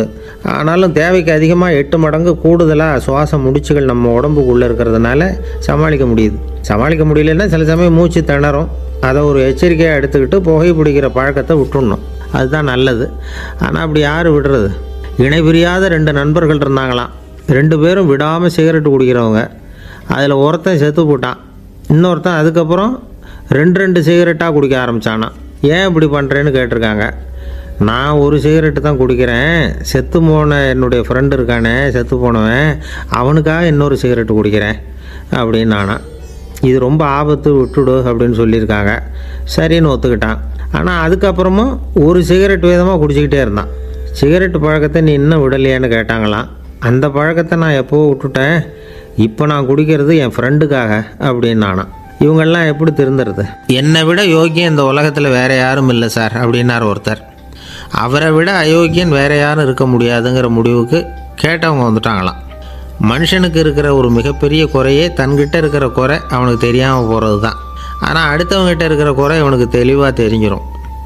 ஒரு ஒட்டகம் ஒரு கொக்கை பார்த்து ஒரு கேள்வி கேட்டுதான். என்ன கேள்வி தெரியுமா? உன் கழுத்து ஏன் இப்படி வளைஞ்சி போயிருக்குது அப்படின்னு கேட்டிருக்கு. இதுக்கு உடம்பே வளைச்சல். இது போய் கொக்கை கிண்டல் பண்ணுது. இன்றைக்கி மனித சுபாவமும் கிட்டத்தட்ட இப்படி தான் இருக்குது. இந்த உலகத்தில் குறையில்லாத மனிதர்கள் யாரும் கிடையாது, நாம் உள்பட அப்படிங்கிறத முதல்ல நாம் நல்லா புரிஞ்சுக்கணும். ஒரு ஊரில் ஒரு விற்பனை நிலையம் இருந்தது. செல்ல பிராணிகளை விற்பனை செய்கிற நிலையம் அது. நாய், கிளி, பூனை இப்படி நிறைய வச்சு விற்பனை பண்ணிகிட்டு இருக்கிறாங்க. நாய்க்குட்டி விற்பனை செய்கிற பகுதியில் ஒரு சிறுவன் நின்றுக்கிட்டு இருந்தான்.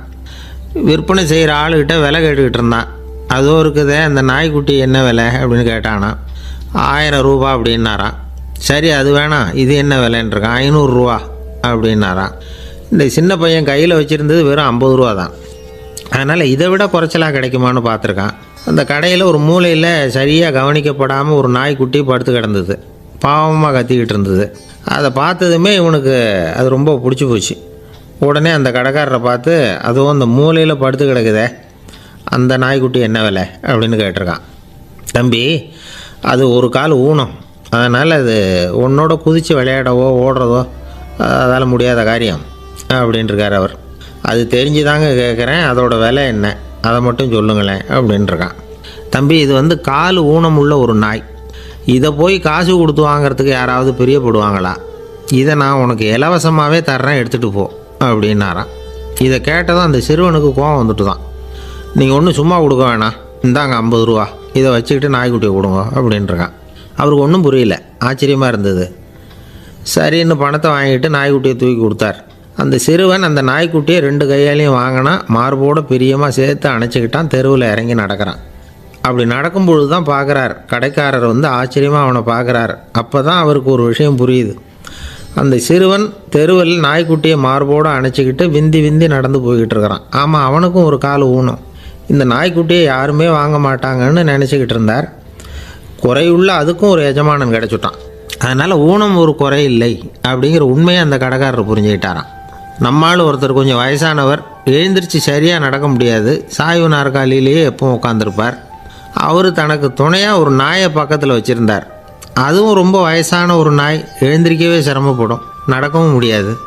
அவர் பக்கத்துலேயே இதுவும் சோர்ந்து போய் படுத்து கிடக்கும். அந்த பெரியவரை பார்க்க வந்த ஒருத்தர் கேட்டார், ஏங்க, ஒரு சின்ன பையனை உங்களுக்கு துணையாக வச்சுக்கக்கூடாதா? இந்த நாயை உங்களுக்கு பாதுகாப்பாக வச்சுருக்கிறீங்களே, உங்களுக்கு ஒரு ஆபத்துன்னா இது எப்படி உங்களுக்கு உதவ முடியும் அப்படின்னார். அப்போ அவர் சொன்னாராம், எனக்கு ஒரு ஆபத்துன்னா அந்த சமயத்தில் இந்த நாய் என்னை தனியாக விட்டுட்டு ஓடி போயிடாமல் இருக்கணும்ல, அதுக்காக தான் இதை நான் வச்சுருக்கிறேன் அப்படின்னாராம். நம்மளில் சில பேர் ரொம்ப தைரியமாக இருப்பாங்க. நாம் கூட சொல்கிறது உண்டு, அந்த ஆளுகிட்ட வர்றதுக்கு எமன் கூட பயப்படுவான் அப்படின்னு சொல்கிறது உண்டு. தைரியசாலிகளை நெருங்கிறதுக்கு எமன் பயப்படுவான் அப்படின்னு சொல்கிறது உண்மை தான். அது பொய் இல்லை.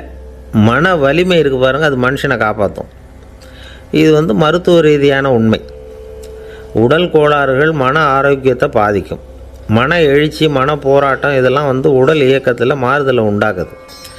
சில வகையான நோய்களுக்கும் மனசுக்கும் இருக்கிற சம்பந்தம் என்னங்கிறத பற்றியெல்லாம் இப்போ ஆராய்ச்சி பண்ணுறாங்க. ஆஸ்மா, மூட்டு வலி, பெருங்குடல் அழற்சி, உயர் இரத்த அழுத்தம், சோரியாசிஸுங்கிற தோல் வியாதி, வயிற்று புண்ணு, இந்த தைராய்டு நச்சுத்தன்மை, இது மாதிரி நோய்களை உண்டாக்குறதுல மனசோட பங்கு என்னங்கிறத பற்றியெல்லாம் ஆய்வு பண்ணி பார்த்துருக்குறாங்க. எதுக்கு எடுத்தாலும் சோர்ந்து போகிறது, தோண்டு போகிறது, இப்படிப்பட்ட மனவாகு, அதோட யாரும் நமக்கு உதவ முடியாது அப்படிங்கிற மனோபாவம், கைவிடப்பட்ட மனநிலைமை, இதெல்லாம் நோயோட தீவிரத்தை ரொம்ப அதிகரிக்க செய்யுதான். இவங்கெல்லாம் அந்த கைகால் வலிக்குது, உடம்பு அசதியாக இருக்குது, தூக்கம் வரல, முதுகு வலிக்குது, உடம்பில் உணர்ச்சி குறையுது, கைகால் விரல்லாம் மரத்து போகுது, இப்படி ஏதாவது சொல்லிக்கிட்டு டாக்டர்களை தேடி வந்துக்கிட்டு இருப்பாங்க. நெஞ்சு வலி யாருக்கு வருது தெரியுமா? பதற்றம், போட்டி மனப்பான்மை, அளவுக்கு அதிகமான வேகம், துடிப்பு, பேராசை, இதுலேயும் கட்டுப்பாடு, நேரம் தவறாமை, அப்புறம் இதெல்லாம் உள்ள மனவாக உள்ளவங்க இருக்கிறாங்கல்ல, அவங்க பெரும்பாலும் நெஞ்சு வலிக்கு ஆளாயிடுறாங்களாம். ஃப்ரீட்மேன் அப்படிங்கிறவர் நிறைய ஆராய்ச்சியெல்லாம் பண்ணி பார்த்துட்டு இதை உறுதிப்படுத்தியிருக்கிறார். அவர் பண்ணின ஆராய்ச்சியில் என்னெல்லாம் தெரிய வந்தது தெரியுமா? பொறுப்பு அதிகம் உள்ளவங்களுக்கு கண்டிப்பாக இரத்த அழுத்தம் வரும், அதிகமாக இருக்குமா. அதே மாதிரி கண்டிப்பாக இருக்கிறாங்கல்ல, அவங்களுக்கும் இரத்த அழுத்தம் அதிகரிக்குமா. இரத்த அழுத்தம் தனக்கு அதிகமாக இருக்குங்கிறத தெரிஞ்சுக்கிட்டவங்க தலைவலி, மயக்கம், இந்த தலை சுத்தல், அசதி, இது மாதிரியான உணர்வுகளை அவங்களுக்கு வந்துடும், அது மாதிரி உணர்வு. ஆனால் உண்மை என்ன தெரியுமா? இதெல்லாம் இரத்த அழுத்தத்தினால இல்லை. இரத்த அழுத்தம் கட்டுப்பாட்டுக்குள்ளே இருந்தால் கூட இவங்க இப்படி நினைக்கிறாங்களாம். இதுக்கு காரணம் மனசு தான் அப்படிங்கிறார் அவர். சில பேர் எப்படி தெரியுமா? ஒருத்தர் மாரடைப்பால் இறந்து போனார் அப்படின்னு கேள்விப்பட்டால் போதும், இறந்து போகிறதுக்கு காரணம் இதயம்தான் அப்படிங்கிற பீதியால், இதய தளர்ச்சி அப்படிங்கிற மனநோயால் பாதிக்கப்படுறார். இவங்கெல்லாம் அடிக்கடி தங்களுடைய இதய பகுதியை தொட்டு பார்த்துக்குவாங்க, நாடியை பிடிச்சி பார்த்துக்குவாங்க, அடிக்கடி மூச்சை உள்ளுக்கு இழுத்து வெளியில் விட்டு வலி வருதா அப்படின்னு பார்த்துக்கிட்டு இருப்பாங்க. வேறு எங்கேயாவது வலிச்சா கூட நெஞ்சை வலிக்குதா அப்படின்னு பார்ப்பாங்க. நெஞ்சு வலிக்குதுன்னு கூட சில பேர் சொல்ல ஆரம்பிச்சிருவாங்க. ஒரு விவசாயி விதைக்கிறதுக்காக வயல்வெளி பக்கம் போகிறார். விதைகளை அள்ளி வீசினார். அப்போ என்ன ஆச்சுன்னா, சில விதைகள் பாதை ஓரத்தில் விழுந்தது, சில விதைகள் முள் செடிகள் மண்டி இருந்த புதருக்கு இடையில் விழுந்தது, சில விதைகள் நல்ல நிலத்தில் விழுந்தது. பாதை ஓரத்தில் விழுந்த விதை என்ன ஆச்சுன்னா, அதெல்லாம் பறவைகள் கண்ணில் போட்டுவிட்டுது. உடனே உட்காந்து கொத்தி தின்னுட்டு போட்டுது. அதிகமாக மண் இல்லாத பாறை பகுதியில் விழுந்த விதையெல்லாம் லேசாக வேர் விட்டு முளைக்க ஆரம்பிச்சிது. அதுக்கப்புறம் வேர் கீழேயும் ஆழமாக போக முடியல, மேலேயும் சூரிய வெப்பம் அதிகம் தாங்க முடியல, எல்லாம் காஞ்சி கருகி போட்டுது. புதர் பகுதியில் சில விதைகள் விழுந்தது இல்லையா, முள் செடிகள் காடாக மண்டி போயிருந்தது. அதனால் முளைச்சி வர்ற செடிக்கு நெருக்கடி அதிகமாக போட்டுது, சரியாக வளர முடியல, விளைச்சலும் சரியாக இல்லை. நல்ல நிலத்தில் விழுந்த விதைகள் மட்டும் நல்லா முளைச்சிது, நல்லா வளர்ந்தது, விளைச்சலும் பிரமாதமாக இருந்தது. இந்த கதையை சொல்லிவிட்டு கேட்க செவியுள்ளோர் கேட்கட்டும் அப்படிங்கிறார் இயேசு பெருமான். ஆமாம், இயேசு கடலில் நின்ற படகு ஒன்றில் உட்காந்துருக்கிறார். கடற்கரையில் ஏராளமான மக்கள் உட்காந்துருக்கிறாங்க. அந்த சமயத்தில் தான் இயேசு ஓமைகள் மூலமாக மக்களுக்கு பல உண்மைகளை சொல்லிகிட்டு இருக்கிறார். மக்கள் அந்த கதையை கேட்டுட்டு ஒன்றும் புரியாமல் முழிக்கிறாங்க. அதை கவனித்த இயேசு அந்த ஓமையை விளக்க ஆரம்பித்தார். இதில் அந்த விதைக்கிறவர் தான் இறைவன். அவருடைய வார்த்தைகளை விதைக்கிறார். அந்த வார்த்தைகளை கேட்கிற மக்கள் அந்த விழுந்த விதைகள் மாதிரி 4 வகையானவர்கள். சில பேர் பாதை ஓரத்தில் விழுந்த விதைகள் மாதிரி.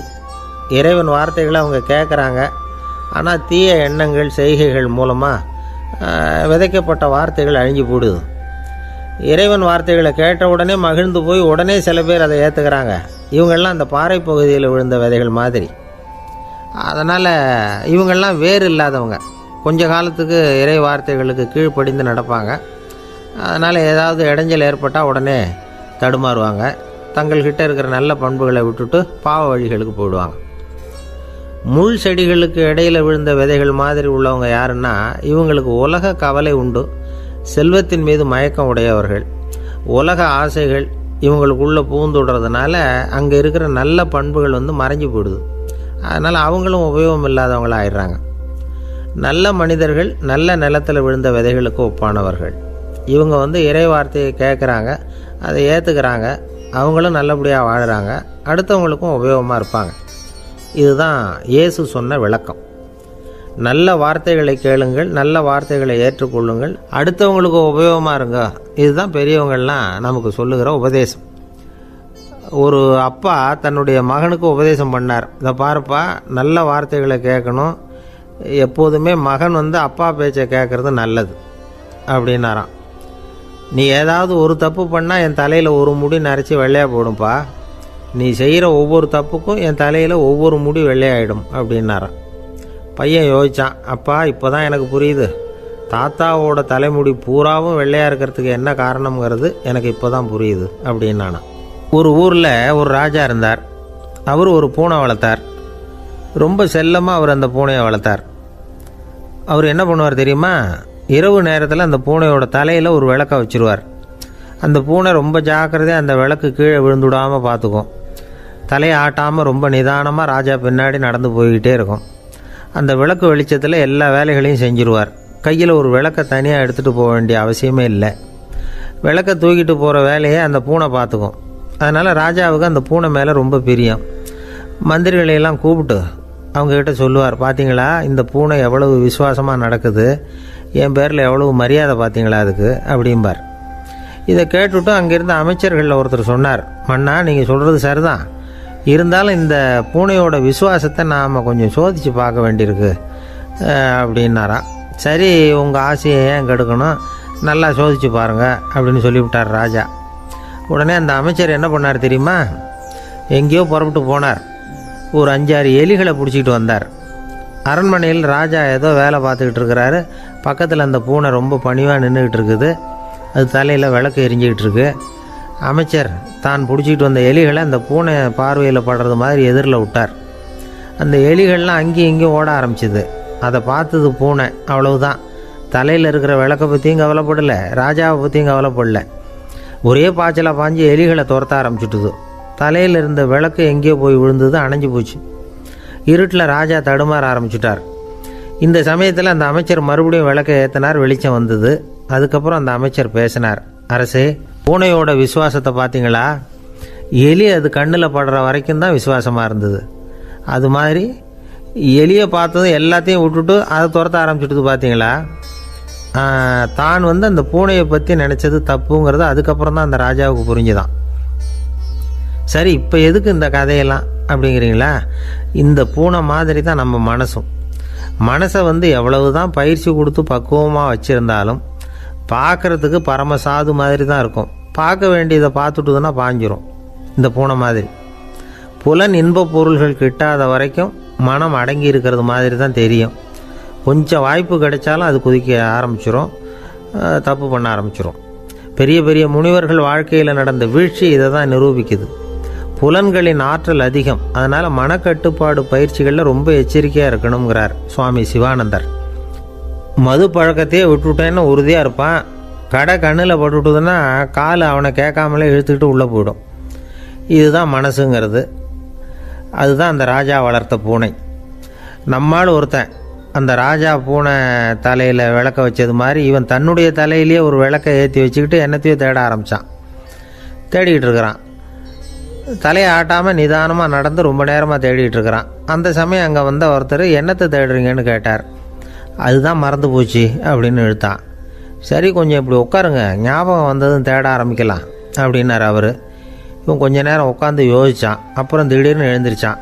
ஞாபகம் வந்துட்டுதுன்னா. என்னன்னு கேட்டார். எங்கள் வீட்டில் இருந்த விளக்கை எங்கே வச்சேன்னு தெரியல, அதை தான் தேடிக்கிட்டு இருக்கிறேன், ஏற்றி வைக்கலாம்னு பார்க்குறேன் அப்படின்னா. ஒரு ராஜா இருந்தார். நாடு பூராவும் நிறைய மரங்களை நட்டு வளர்க்கணுங்கிறது அவரோட ஆசை. தானே அதுக்கு முன்மாதிரியாக இருக்கணும்னு நினச்சார். அரண்மனையை சுற்றி மரங்களை நட்டு வளர்த்தார். இதை பார்த்துட்டு ஜனங்களும் அவங்கவுங்க வீட்டை சுற்றி மரக்கன்றுகளை நட்டு வளர்த்தாங்க. கொஞ்ச காலத்தில் ஊர் பூரா பசுமையாக மாறிச்சு. எல்லாருக்கும் சந்தோஷமாக இருந்தது. இது ஒரு பக்கம் இருக்கட்டும். இப்போ நான் சொல்ல போகிற கதை வேறு. அதாவது, அந்த ராஜா ஒரு நாள் தன்னுடைய அரண்மனையை சுற்றி இருக்கிற விதவிதமான மரங்களை எல்லாம் போய் பார்த்தார். எப்படி இருக்கிறீங்க அப்படின்னு ஒவ்வொரு மரத்துக்கிட்டையும் விசாரித்தாராம். எந்த மரமும் சந்தோஷமாக இருக்கிறதா தெரியல. அதுக்கும் மனசில் ஒரு குறை. முதல்ல ஆலமரத்துக்கிட்ட போனார். அது சொல்லிச்சு, மண்ணா, நான் நல்லா பெருசாக வளர்ந்துருக்கிறேன், அடர்த்தியாக இருக்கிறேன், கிளையெல்லாம் 4 பக்கமும் நல்லா படர்ந்து தான் இருக்குது, இருந்தாலும் எந்த பிரயோஜனமும் இருக்கிறதா தெரியல எனக்கு. என்னுடைய பழம்லாம் ரொம்ப சின்னதாக இருக்குது, என் கண்ணுக்கு சரியாக புலப்பட மாட்டேங்குது. நான் இருக்கிற சைஸுக்கு என்னுடைய கிளையில் இருக்கிற பழம்லாம் எவ்வளோ பெருசாக இருக்கணும், அது இத்தினூண்டு இருக்கிறது எனக்கு பெரிய அவமானமாக இருக்குது. இப்படி இங்கே நின்றுக்கிட்டு இருக்கிறதே ரொம்ப கூச்சமாக இருக்குது. ஒரு நல்ல புயல் வந்ததுன்னா பேசாமல் சாஞ்சு விடலாமான்னு பார்க்குறேன் அப்படின்னு புலம்புது ஆலமரம். சரி, இருக்கட்டும்னு நினச்சிக்கிட்டு ராஜா அடுத்தபடியாக ஒரு அத்தி மரத்துக்கிட்ட போனார். அதுவும் புலம்ப ஆரம்பிச்சுட்டுது. நான் கூட பெரிய மரம் தான், இல்லை இலையெல்லாம் அழகாக தான் இருக்குது, பழம் அழகாக இருக்குது, இருந்தாலும் உள்ள விஷயம் இல்லையே, அத்தி பழத்தை புட்டு பார்த்தா அத்தனையும் சொத்தை அப்படின்னு பழமொழியே உண்டாயிட்டுதே. இப்படி ஒரு கெட்ட பேரோடு நான் இருக்கணுமா அப்படின்னு புலம்புது அது. சரி, இது இருக்கட்டும் அப்படின்னு சொல்லி அடுத்தபடியாக வேப்ப மரத்துக்கிட்ட போனார். அது தன்னுடைய வேதனையை வெளியிட்டது. எனக்கு எவ்வளவோ மருத்துவ குணங்கள்லாம் இருக்கிறதா சொல்லிக்கிறாங்க, இருந்தாலும் என்ன பிரயோஜனம், என்னுடைய பழத்தை மனிதர்கள் யாரும் விரும்பி சாப்பிட்றது இல்லையே அப்படின்னுது. ராஜா அடுத்தாப்புல இருந்து ஒரு பனை மரத்துக்கிட்ட போனார். நான் நல்லா உயரமாக தான் வளர்ந்துருக்கிறேன், மற்ற மரங்கள்லாம் என்னை அண்ணாந்து தான் பார்க்கணும், இருந்தாலும் என்கிட்ட நிழலுக்காக யாரும் ஒதுங்கிறது இல்லையே அப்படின்னுது. என்ன இது, எல்லா மரமும் இப்படி திருப்தி இல்லாமல் இருந்துக்கிட்டு இருக்குதே அப்படின்னு நினச்சிக்கிட்டே ராஜா அடுத்தபடியாக அங்கே இருந்த ஒரு பைன் மரத்துக்கிட்ட போனார். அழகாக உயரமாக பசுமையாக தான் இருந்தது, ஆனால் பழமோ பூவோ கிடையாது. அதை நினச்சி அது வருத்தப்பட்டுக்கிட்டு இருக்குது.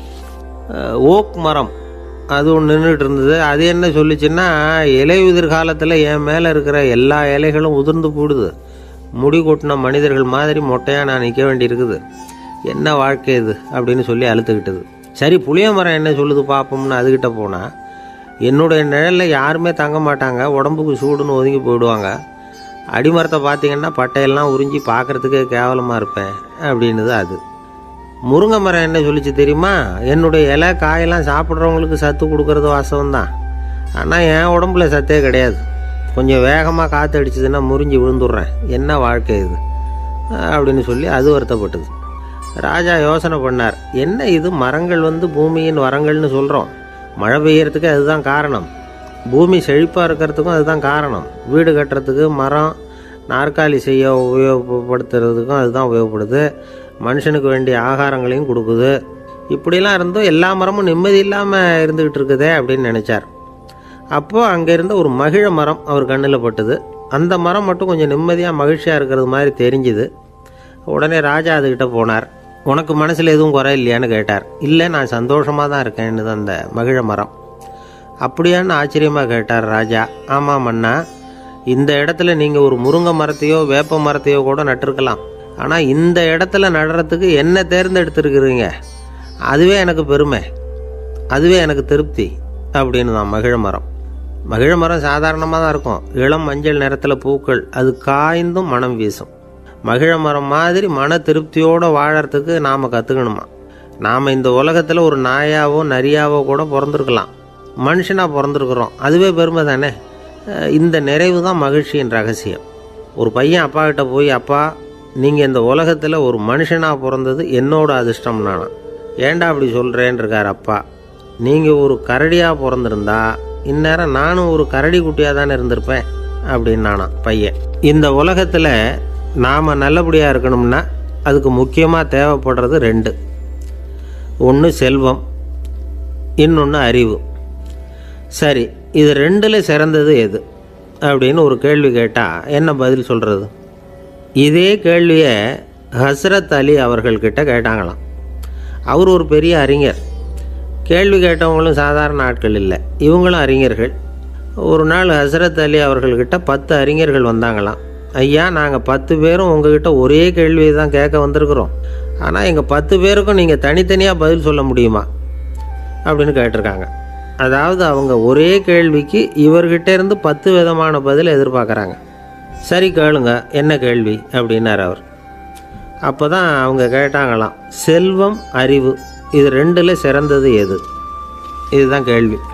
ஹஸ்ரத் அலி என்ன பண்ணார் தெரியுமா? அவங்கள ஒவ்வொருத்தராக கூப்பிட்டார், ஒவ்வொரு விதமான பதிலை சொல்லி அனுப்புனார். முதல்ல ஒருத்தரை கூப்பிட்டார், சொன்னார், அறிவுங்கிறது தீர்க்கதரிசிகள், ஞானிகள், மகான்கள் இவங்களோட பரம்பரை சொத்து. ஆனால் செல்வங்கிறது கொடுங்கோலரின் ஆயுதம், அதனால் அறிவு தான் சிறந்தது அப்படின்னார். 2வது ஆளை கூப்பிட்டார், உங்ககிட்ட செல்வம் இருந்தால் நீங்கள் தான் அதை காப்பாற்றணும், ஆனால் அறிவு உங்களை எப்பவும் காப்பாற்றும், ஆகவே அறிவு தான் சிறந்தது அப்படின்னார். 3வது ஆளை கூப்பிட்டார், செல்வந்தனுக்கு எப்போதும் விரோதிகள் அதிகம், ஆனால் அறிஞனுக்கு நண்பர்கள் அதிகம், அதனால் அறிவு தான் சிறந்ததுன்னார். அடுத்தவரை கூப்பிட்டார், செல்வம் அடுத்தவங்களுக்கு கொடுக்க கொடுக்க குறையும், ஆனால் கல்விங்கிறது அதிகரிச்சுக்கிட்டே வரும், கொடுக்கறதுனால குறையாது, அதனால் அறிவு தான் சிறந்ததுன்னார். இன்னொருத்தரை கூப்பிட்டார், அறிவுள்ளவன் எப்பவும் அதை அடுத்தவங்களுக்கு வாரி வழங்கிக்கிட்டே இருப்பான், அதனால் அவங்ககிட்ட தாராளத்தன்மை இருக்கும், ஆனால் செல்வந்தன்கிட்ட கஞ்சத்தனம் தான் இருக்கும், அதனால் அறிவு தான் சிறந்ததுன்னார். 6வது நபரை கூப்பிட்டார், செல்வத்தை கள்வர்கள் திருடிட்டு போக முடியும், ஆனால் அறிவை அப்படி திருடிட்டு போக முடியாது அப்படின்னார். 7வது நபரை கூப்பிட்டார், செல்வம் கால ஓட்டத்தில் அழிஞ்சிரும், ஆனால் அறிவை கால ஓட்டம் ஒன்றும் பண்ண முடியாது, ஆகவே அறிவே சிறந்ததுன்னார். 8வது ஆளை கூப்பிட்டு சொன்னார், செல்வத்துக்கு எப்பவும் எல்லை உண்டு, நிறை உண்டு, அளவு உண்டு, கணக்கு உண்டு, ஆனால் அறிவுக்கு அப்படிப்பட்ட எல்லை எதுவும் கிடையாது, அதனால் அதுதான் சிறந்ததுன்னார். அடுத்தவனை கூப்பிட்டார், செல்வம் உள்ளத்தில் உள்ள ஒளியை போக்கிவிடும், இருட்டை உண்டாக்கிவிடும், விரிந்த மனப்பான்மையை குறுகலாக்கிவிடும், ஆனால் அறிவு அப்படி இல்லை, இருண்ட உள்ளத்தில் ஒளியை பாய்ச்சி அதை விசாலப்படுத்துது, அதுதான் சிறந்ததுன்னார். கடைசியாக 10வது நபரை கூப்பிட்டார், செல்வம் மனசில் செருக்கை உண்டாக்குது, ஆணவத்தை ஏற்படுத்துது, அதனால் நானே கடவுள்னு நினைக்கிற அளவுக்கு மனுஷனை தாழ்த்தி விடுது, ஆனால் அறிவு பணிவையும் பண்பாட்டையும் வளர்க்குது, அதனால் அறிவு தான் சிறந்ததுன்னார். ஆக இப்படி 10 பேருக்கும் 10 விதமாக பதில் சொன்னது மூலமாக ஹஸ்ரத் அலி அவர்கள் அறிவு தான் செல்வத்தை விட சிறந்தது அப்படிங்கிறதுக்கு 10 காரணங்களை சுட்டி காட்டியிருக்கார். அந்த அறிஞர் 10 பேர் கேட்ட ஒரே கேள்விக்கு 10 பதில் சொன்னார். நமக்கு வேண்டிய ஒருத்தர் 10 பேர் கேட்ட கேள்விக்கு ஒரே பதில் சொல்லி சமாளித்தார். கேள்வி என்ன தெரியுமா? என்கிட்ட வாங்கின கடனை எப்போயா திருப்பி கொடுக்க போகிற? இதுதான் அந்த 10 பேரும் கேட்ட ஒரே கேள்வி. இந்த மாதம் 26ஆம் தேதி தந்துடுறேன் அப்படிங்கிற ஒரே பதில் சொல்லி அவ்வளவு பேரையும் இவர் அனுப்பி வச்சுட்டாராம்.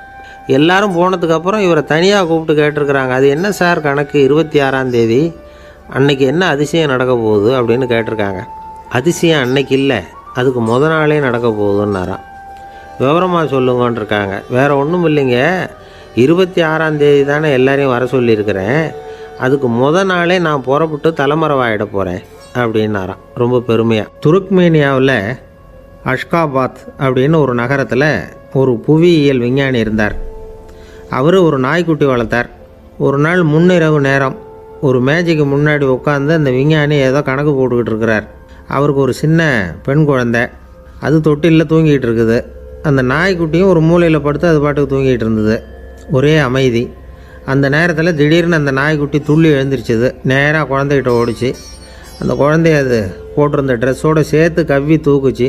தூக்கிக்கிட்டு வாசல் பக்கம் ஓடிச்சு. நாய்க்குட்டி குழந்தைய கவ்வி தூக்க முடியுமாங்கிற சந்தேகம் உங்களுக்கு இல்லையா? நீங்கள் நம்ம ஊர் நாய்க்குட்டியவே பார்த்து பழக்கப்பட்டிருக்கீங்க, அதனால் நம்புறதுக்கு சிரமமாக இருக்கும். அந்த ஊர்லெலாம் அது ரொம்ப ஸ்ட்ராங்காக இருக்கும், ஒரு ஏதோ கண்ணுக்குட்டி மாதிரி இருக்கும். விஞ்ஞானி அதை பார்த்துட்டார். உடனே அந்த நாய்க்கு வெறி பிடிச்சிட்டுதுன்னு முடிவு பண்ணிவிட்டு தன்னோட கை துப்பாக்கி எடுத்துக்கிட்டு ஓடி வந்தார். அவர் வெளியில் நாய்க்குட்டி எங்கே அப்படின்னு பார்த்து தேடுறார். அந்த நேரத்தில் அந்த வீடு இடிஞ்சு விழுது. காரணம் பூமி அதிர்ச்சி. இப்படி பூமி அதிர்ச்சி உண்டாக போகுதுங்கிறது அந்த நாய்க்குட்டிக்கு முன்னாடியே தெரிஞ்சு போச்சு. அதுதான் குழந்தைய தூக்கிட்டு வெளியில் ஓடி வந்திருக்குது. அது மூலமாக அந்த குடும்பத்தையே காப்பாற்றியிருக்குது அந்த நாய்க்குட்டி. இந்த சம்பவம் நடக்கிறதுக்கு 3 நாளைக்கு முன்னாடியே சில பிராணிகளுக்கு இப்படி நடக்க போகுதுங்கிறது தெரிஞ்சிருக்குதான். ஆமாம், அந்த நகரத்தில் 3 நாளைக்கு முன்னாடியே பாம்பு, பல்லி இதெல்லாம் அது தங்கியிருந்த வலையை விட்டு வெளியில் ஓடி வந்துட்டுது. அதே மாதிரி அங்கே இருந்த புறாவெல்லாம் பறந்து போயிடுச்சான். இதே மாதிரி யுகோஸ்லோவியாவில் கூட ஒரு நகரம், அங்கே ஒரு நாள் ராத்திரி ஒரு மிருக காட்சி சாலையில் திடீர்னு ஒரு பெரிய கலவரம், கூச்சல், குழப்பம். அங்கே இருந்த கழுதை, புலி, யானை, பறவை எல்லாம் கண்ணாபின்னான்னு கத்த ஆரம்பிச்சுட்டுது. நேர் யானை அதுக்குன்னு போட்டிருந்த தடுப்பையே தாண்டி குதித்து வெளியில் வந்துட்டு தான். மறுநாள் தான் எல்லாருக்கும் விஷயம் புரிஞ்சுது. அடுத்த நாள் காலையில் அங்கே பூமி எதிர்ச்சி உண்டாயிட்டுது. இப்போ பாருங்கள், அதாவது மனுஷனை போய் தீர்க்க தரிசி அது இதுன்னு சொல்லிகிட்டு இருக்கிறோம். இவனை விட அது பரவாயில்லைன்னு தோணுது. அதாவது மிருகங்கள் ஒன்று நடக்க போகுதுங்கிறத முன்னாடியே புரிஞ்சுக்குதே. சரி, இதெல்லாம் எப்படி அது முன்கூட்டி புரிஞ்சுக்குது? அதுதான் படைப்பு ரகசியம். அதை கண்டுபிடிக்கிறதுக்கு தான் மனுஷன் வந்து ஆராய்ச்சி பண்ணிகிட்டு இருக்கிறான். விஞ்ஞானிகளோட ஆராய்ச்சியெல்லாம் ஒரு பக்கம் இருக்கட்டும், வீட்டுக்குள்ளேயே சில ஆராய்ச்சி பண்ணி பாருங்களேன். இப்போ சில யோசனை சொல்லி அதை சோதனை பண்ணி பாருங்க அப்படின்னு ஒருத்தர் சொன்னாராம்.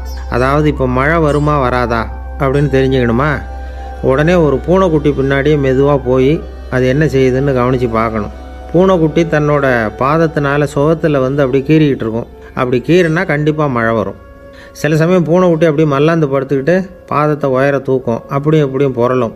இப்படி செஞ்சதுன்னா அன்னைக்கும் மழை இருக்காது.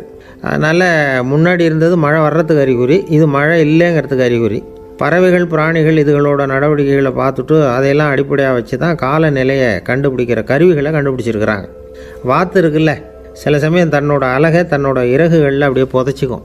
அப்படி செஞ்சால் குளிர்காலம் வரப்போகுதுன்னு அர்த்தம். பருவநிலை குளிராக மாறப்போகுதுங்கிறதுக்கு இதுதான் அறிகுறி. சிட்டுக்குருவி இருக்குதுல்ல, அதெல்லாம் புழுதியில் உழுந்து புரளும், சிறகுகளை வந்து படபடன்னு அடிச்சுக்கும். அப்படி செஞ்சால் மழை வரப்போகுதுன்னு அர்த்தம். ஒன்று மட்டும் நாம் நல்லா தெரிஞ்சுக்கணும், இயற்கையின் சீற்றம்னு சொல்கிறோம் இல்லையா, இயற்கை ஏன் நம்ம மேலே கோவப்படுது? இயற்கையை நாம் அனுசரித்து போகிறதில்ல, அதனால் கோவப்படுது. காடுகளை அழிக்கப்படாது, விலங்குகளை கொல்லக்கூடாது, இயற்கை ஏற்படுத்தி வச்சுருக்கிற சமநிலையை கெடுக்கக்கூடாது. அதை புரிஞ்சுக்கிட்டு வாழ்ந்தோம்னா பூமியும் நடுங்காது, நாமளும் நடுங்க வேண்டிய அவசியம் இருக்காது. ஒருத்தர் இருந்தார், சாராய கடைக்கு போனாராம், நிறைய சாப்பிட்டார். அப்புறம் சொன்னார், இது ரொம்ப அற்புதமான சரக்கு போல் இருக்குது, உள்ளே போன உடனே இந்த பூமியே நடுங்கிறது மாதிரி இருக்குது எனக்கு அப்படின்னாராம். இதுக்கு கடைக்காரர் சொல்லியிருக்கார், நீங்கள் சாப்பிட்டது வெறும் பச்சை தண்ணி தாங்க, இப்போ ஏற்பட்டிருக்கிறது நிஜம் பூமி அதிர்ச்சி அப்படின்னாராம். ஒரு ஊரில் ஒரு ராஜா இருந்தார். அந்த ராஜாவுக்கு ஒரு மந்திரி. ராஜா ரொம்ப நியாயமானவர், நேர்மையானவர், கண்டிப்பானவர். தப்பு செய்கிறது யாராக இருந்தாலும் தண்டனை கொடுப்பார். வேண்டியவங்களுக்கு ஒரு நியாயம், வேண்டாதவங்களுக்கு ஒரு நியாயங்கிறதெல்லாம் அவர்கிட்ட கிடையாது. ஒரு சமயம் அரசவையில் அந்த அமைச்சரே வந்து விதிமுறைகளுக்கு புறம்பாக ஏதோ நடந்துக்கிட்டு இருக்கார். மன்னருக்கு கோபம் வந்துட்டுது. உடனே அந்த அமைச்சரை கிட்டத்தில் கூப்பிட்டு அவர் கன்னத்தில் ஓங்கி ஒரு அறை கொடுத்துட்டாராம். உடனே அந்த அமைச்சர் என்ன பண்ணார் தெரியுமா, நேராக போனார், அங்கே நின்றுக்கிட்டு இருந்த இன்னொருத்தர் கன்னத்தில் ஓங்கி அரைஞ்சார். அறை வாங்கினவர் திகைச்சு போயிட்டார். இவர் ஏன் நம்மளை வந்து அரைகிறார் அப்படின்னு யோசனை பண்ணார். மன்னரும் திகைச்சு போயிட்டார். நாம் இவரை அரைஞ்சா அதுக்காக இவர் போய் இன்னொருத்தரை அரையணுமா அப்படின்னு யோசனை பண்ணார். இவருக்கு என்ன பைத்தியமானு கூட நினைக்க ஆரம்பிச்சிட்டார். ஆனால் என்ன ஆச்சுன்னா, அப்புறம் அமைச்சர் அவர் கவனிச்சிக்கிட்டு இருந்தாரா, அவர் இன்னொருத்தர் அரைஞ்சார் இல்லையா, அந்த அறை வாங்கின ஆசாமியை பார்த்து கத்திக்கிட்டு இருந்தார். யார்? அமைச்சர். ஏன்பா என்கிட்ட அறையை வாங்கிக்கிட்டு இப்படி விவரம் இல்லாமல் நின்றுட்டு இருக்கிறிய, நான் உனக்கு கொடுத்ததை நீ வேறு யாருக்கிட்டையாவது கொடுத்துரு அப்படின்னார். உடனே அந்த ஆள் பார்த்தான், தனக்கு அடுத்தபடியாக நின்றுக்கிட்டு இருந்தவனை ஓங்கி ஒரு அறை அரைஞ்சான். அவன் கன்னத்தை தடவிட்டே யோசனை பண்ணான். இது ஏதோ புரிஞ்சுக்கிட்ட மாதிரி அடுத்தாப்பில் நின்றுக்கிட்டு இருந்தவனை அரைஞ்சான். இப்படி இந்த அறை வந்து மாறி மாறி போய்கிட்டே இருக்குது. ஊர் பூரா பிரயாணம் பண்ண ஆரம்பிச்சுட்டுது. அன்னைக்கு ராத்திரி அந்த ராஜா படுக்கிறதுக்காக போனார். அந்த நேரம் பார்த்து அவர் கன்னத்தில் பலார்னு ஒரு அறை விழுந்தது. நம்மளே அரையிறது யார் அப்படின்னு அதிர்ச்சியோட மன்னர் திரும்பி பார்க்குறாரு. அரைஞ்சது அவரோட மனைவி. என்னாச்சு உனக்குன்னு கத்துனார் ராஜா. உங்களுக்கு தெரியாதா, ஊர் பூரா ஒருத்தர் மாற்றி ஒருத்தர் மூலமாக இந்த அறை வந்து பிரயாணம் பண்ணிட்டு வருது அப்படின்னாங்க அந்த அம்மா. அப்படின்னா ஆரம்பித்த இடத்துக்கே வந்துட்டுதா அப்படின்னாராம் மன்னர். என்ன சொல்கிறீங்கன்னு கேட்டிருக்காங்க. இவர் விவரத்தை சொன்னாராம். அப்படின்னா நீங்கள் ஆரம்பித்து வச்ச இந்த விளையாட்டை நான் முடிச்சு வச்சுட்டேன் அப்படின்னாங்களாம் அந்த அம்மா. மறுநாள் காலை மறுபடியும் அரசவை கூடிச்சு அந்த அமைச்சர் மன்னரை பார்த்து கேட்டார், என்ன மகாராஜா, என்கிட்ட கொடுத்ததை திருப்பி வாங்கிட்டீங்களா அப்படின்னாராம். இப்படி நடக்கும்னு நான் எதிர்பார்க்கவே இல்லைன்னார் மன்னர். ஆனால் நான் எதிர்பார்த்தேன், அது எங்கே போயிட போகுது, ஊர் பூரா சுற்றி கடைசியில் உங்ககிட்ட தான் வந்து சேரும் அப்படிங்கிறது எனக்கு தெரியும் அப்படின்னார் அமைச்சர். இந்த கதை வேடிக்கையாக இருந்தால் கூட இதில் உள்ள கருத்து முக்கியமானது. இந்த உலகத்தில் பல கருத்துக்கள் இப்படி தான் மாறி மாறி சுற்றி வந்துக்கிட்டே இருக்குது. நம்மளும் ஒருத்தன் தன்னுடைய நண்பன் ஒருத்தனை கடத்தெருவில் பார்த்தான். உடனே ஓடி போய் பலார்னு ஒரு அறை கொடுத்தானா. அவன் கண்ணத்தை தடவிட்டு ஏன்டா என்ன அரைஞ்சேன்னு கேட்டிருக்கான். நீ ஏன்டா என்னை முட்டாள்னு என் மனைவிட்ட போய் சொன்னேன் அப்படின்ட்டுருக்கான் அவன். உன்னை ஒரு முட்டாள்னு சொன்னதுக்காகவா நீ என்ன அரைஞ்ச அப்படின்னு கேட்டிருக்கான் இவன். டேய், நான் அதுக்காக அறையலப்பா, அது ஒரு பெரிய ரகசியம். நான் முட்டாளுங்கிறது அந்த ரகசியத்தை நீ ஏன் எங்கள் வீட்டில் போய் சொன்னேன், அதுக்காக தான் அரைஞ்சேன் அப்படின்னு நானும் அவன். பக்தின்னு சொல்கிறோம் இல்லையா, அது 3 வகைப்படும் அப்படிங்கிறார் ஒரு பெரியவர். அது என்ன 3 வகைன்னா, தெய்வ பக்தி, அடியார்கள் பக்தி, குரு பக்தி. அடியார் பக்தியை விட தெய்வ பக்தியை விட குரு பக்தி தான் ரொம்பவும் சிறந்ததுங்கிறார் அவர். தெய்வத்துக்கிட்ட செஞ்ச பாவம் குருநாதர்கிட்ட தீர்ந்துருமா, குருநாதர்கிட்ட செஞ்ச பாவம் தெய்வத்துக்கிட்ட போனாலும் தீராதான். இப்படி பெரியவங்கள்லாம் சொல்லி வச்சுருக்கிறாங்க. ஒரு காடு, அங்கே அயோத தௌமியர் அப்படின்னு ஒரு தபோதனர். அவர் பல மாணவர்களை ஒன்றா சேர்த்து ஒரு குருகுலம் நடத்திக்கிட்டு இருக்கிறார். பல தரப்பட்டவங்க பல திறப்பட்டவங்க மாணவர்கள் அதில் சேர்ந்து படிச்சுக்கிட்டு இருக்கிறாங்க. பாஞ்சால ராஜகுமாரன் ஒருத்தனும் அந்த குருகுலத்தில் சேர்ந்து படிச்சுக்கிட்டு இருக்கிறான். அவன் பேர் ஆருணி. பெரிய இடத்து புள்ள, இருந்தாலும் படுப்பில் ரொம்ப கெட்டிக்காரனாக இருந்தான். அவன் தான் அங்கே முதல் மாணவன். ஒரு நாள் குருநாதர் அந்த அரசகுமாரனை கூப்பிட்டார். நம்ம குருகுலத்துக்கு சொந்தமான வயலில் தண்ணீர் பெருகி வெள்ளம் பயிரை அழிக்குதான், அதனால் நீ போய் மடையை அடைச்சிட்டு வந்துரு அப்படின்னார். அந்த அரசகுமாரன் உடனே புறப்பட்டான். குருநாதர் சொல்லிட்டார்ல, உடனே புறப்பட்டான். நான் பெரிய இடத்து பிள்ளையாச்சே, ராஜகுமாரனாச்சே, ரொம்ப செல்வாக்கூட வளர்ந்தவனாச்சே, நான் போய் வயலில் இறங்கி வேலை செய்கிறதா அப்படின்னுலாம் அவன் நினைக்கல. குருநாதர் கட்டளையை நிறைவேற்ற வேண்டியது நம்ம கடமை அப்படின்னு நினச்சான். உடனே ஒரு மண்வெட்டியை தூக்கி தோளில் வச்சுக்கிட்டு புறப்பட்டு போயிட்டான். வயலுக்கு போனான். பார்த்தான், தண்ணி கரையை உடச்சிக்கிட்டு வயலுக்குள்ளே ஏகமாக பாஞ்சிக்கிட்டு இருக்குது. இவன் மண்வெட்டியால் களிமண்ணை புல்லோடு சேர்த்து புல் பற்ற மாதிரி வெட்டி வெட்டி போட்டான். இருந்தாலும் மடையை அடைக்க முடியல.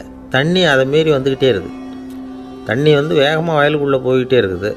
போடுற பத்தையெல்லாம் கரைஞ்சி கரைஞ்சி போயிட்டுருக்கு. இருந்தாலும் இவன் தன்னுடைய முயற்சியை கைவிடலை. வெட்டி வெட்டி போட்டுக்கிட்டே இருக்கிறான். காலையில் அங்கே போனவன் சாயந்தரம் வரைக்கும் இப்படி செஞ்சுக்கிட்டு இருக்கிறான்.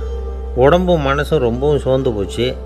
இருந்தாலும் குருநாதர் இட்ட கட்டளையை நிறைவேற்றாமல் இருக்கிறோமேங்கிற ஒரு குறை அவனுக்கு இருக்குது. குரு கட்டளையை நிறைவேற்றாத நான் இன்னமும் இருக்கணுமா அப்படின்னு யோசனை பண்ண ஆரம்பிச்சிட்டான். என்ன செய்யலாம்னு பார்த்தான். நம்ம குருநாதர் இட்ட பணிக்காக இந்த உடம்பையே தியாகம் பண்ணலாம் அப்படின்னு முடிவு பண்ணான். தண்ணி பாயுதில் அதுக்கு குறுக்க விழுந்து அப்படியே மடையை அடைச்சிக்கிட்டு அப்படியே படுத்துட்டான். இது மற்றவங்களுக்கு தெரியாது. அன்னைக்கு ராத்திரி ஒரு விளக்கு முன்னாடி உட்காந்து குருநாதர் பிள்ளைங்களுக்கு பாடம் சொல்லி கொடுத்துக்கிட்டு இருக்கிறார். முதல் வரிசையில் இருக்கக்கூடிய ராஜகுமாரனை காணலை. நம்ம ஆருணி எங்கே போனா அப்படின்னு சொல்லி மற்ற மாணவர்களை விசாரித்தார். இப்போ அவங்க சொன்னாங்க, சுவாமி, அவன் காலையில் வயலுக்கு மடையை அடைக்கிறதுக்காக போனான், நீங்கள் தான் போக சொன்னீங்க, இன்னும் திரும்பி வரல அப்படின்னு ஒரு பையன். குருநாதர் உடனே ஒரு தீவெட்டி எடுத்துக்கிட்டு மாணவர்களை அழைச்சிக்கிட்டு வயலுக்கு போனார். அங்கே போய் பார்த்தா ஆளை காணும். ஆருணி ஆருணின்னு சொல்லி சத்தம் போட்டு கூப்பிட்டு பார்க்குறார். நான் இங்கே இருக்கேன் குருநாதா அப்படின்னு காலுக்கு அடியிலேருந்து ஒரு சத்தம் வருது. குனிஞ்சு பார்த்தா அவன் மடையில் படுத்துருக்குறான். என்னப்பா இதுன்னார். காலையிலேருந்து இந்த மடையை அடைச்சி பார்த்தேன் சுவாமி, முடியல, அதனால் இப்படி குறுக்க படுத்துட்டேன். என்னை தாண்டறதுக்கு பயந்து போய் தண்ணியே தேங்கி நின்றுட்டுது அப்படின்னா. அவனுடைய குரு பக்தியையும் அவனை தாண்டறதுக்கு அஞ்சு நிற்கிற தண்ணி தேக்கத்தையும் பார்த்துட்டு எல்லாரும் ரொம்ப ஆச்சரியப்பட்டு போயிட்டாங்களாம். ஆருணி எழுந்திரிச்சு வா அப்படின்னு கூப்பிட்டாரான் குருநாதர். அவன் தண்ணீரை பொழந்துக்கிட்டு எழுந்திரிச்சு வந்தானான். அதனால் அவனுக்கு உத்தாலகன் அப்படின்னு ஒரு பேர். உத்தாலகன்னா தண்ணீரை பிளந்தவன் அர்த்தம்.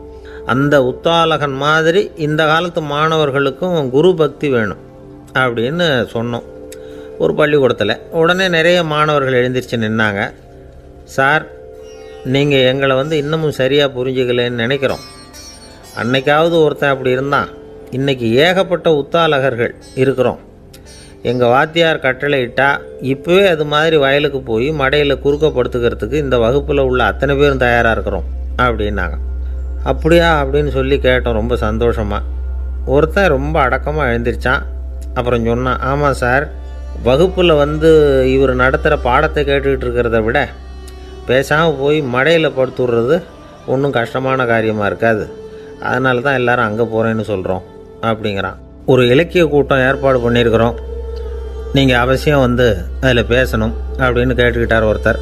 வேணாங்க, 4 பேருக்கு முன்னாடி வந்து நிற்கிறதுனா எனக்கு ரொம்ப கூச்சமாக இருக்கும் அப்படின்னாரு இவர். ஏன் சார் இன்னமும் குழந்த மாதிரி கூச்சப்படுறீங்களே அப்படின்னார் அவர் ஒரு மாதிரியாக சமாளித்து அனுப்பி வச்சுட்டு அதுக்கப்புறம் அதை பற்றி இவர் யோசித்து பார்த்துருக்கார். சில நிபுணர்கள் எழுதியிருக்கிறத படித்தும் பார்த்துருக்கிறார். மனோதத்துவ நிபுணர்கள் என்ன சொல்கிறாங்க தெரியுமா? 10லேருந்து 20% குழந்தைகள் பிறக்கிறப்பவே கூச்ச சுபாவம் கொண்டதாக தான் இருக்குதான். ஒரு தாத்தா தன்னோட பேர பிள்ளைய ஆசையாக கூப்பிடுறார் விளையாட்டு காட்ட, அதை அழுதுகிட்டு ஓடி போகுது. ஒரு அம்மா தன்னோட பிள்ளைய பள்ளிக்கூடத்தில் சேர்க்கறதுக்காக கூப்பிட்டுக்கிட்டு போகிறாங்க. அந்த பிள்ளை அம்மாவோட முந்தானையில் ஒளிஞ்சிக்கிட்டு வெளில வரமாட்டேங்குது. இவங்களெல்லாம் எப்படி சமாளிக்கிறது?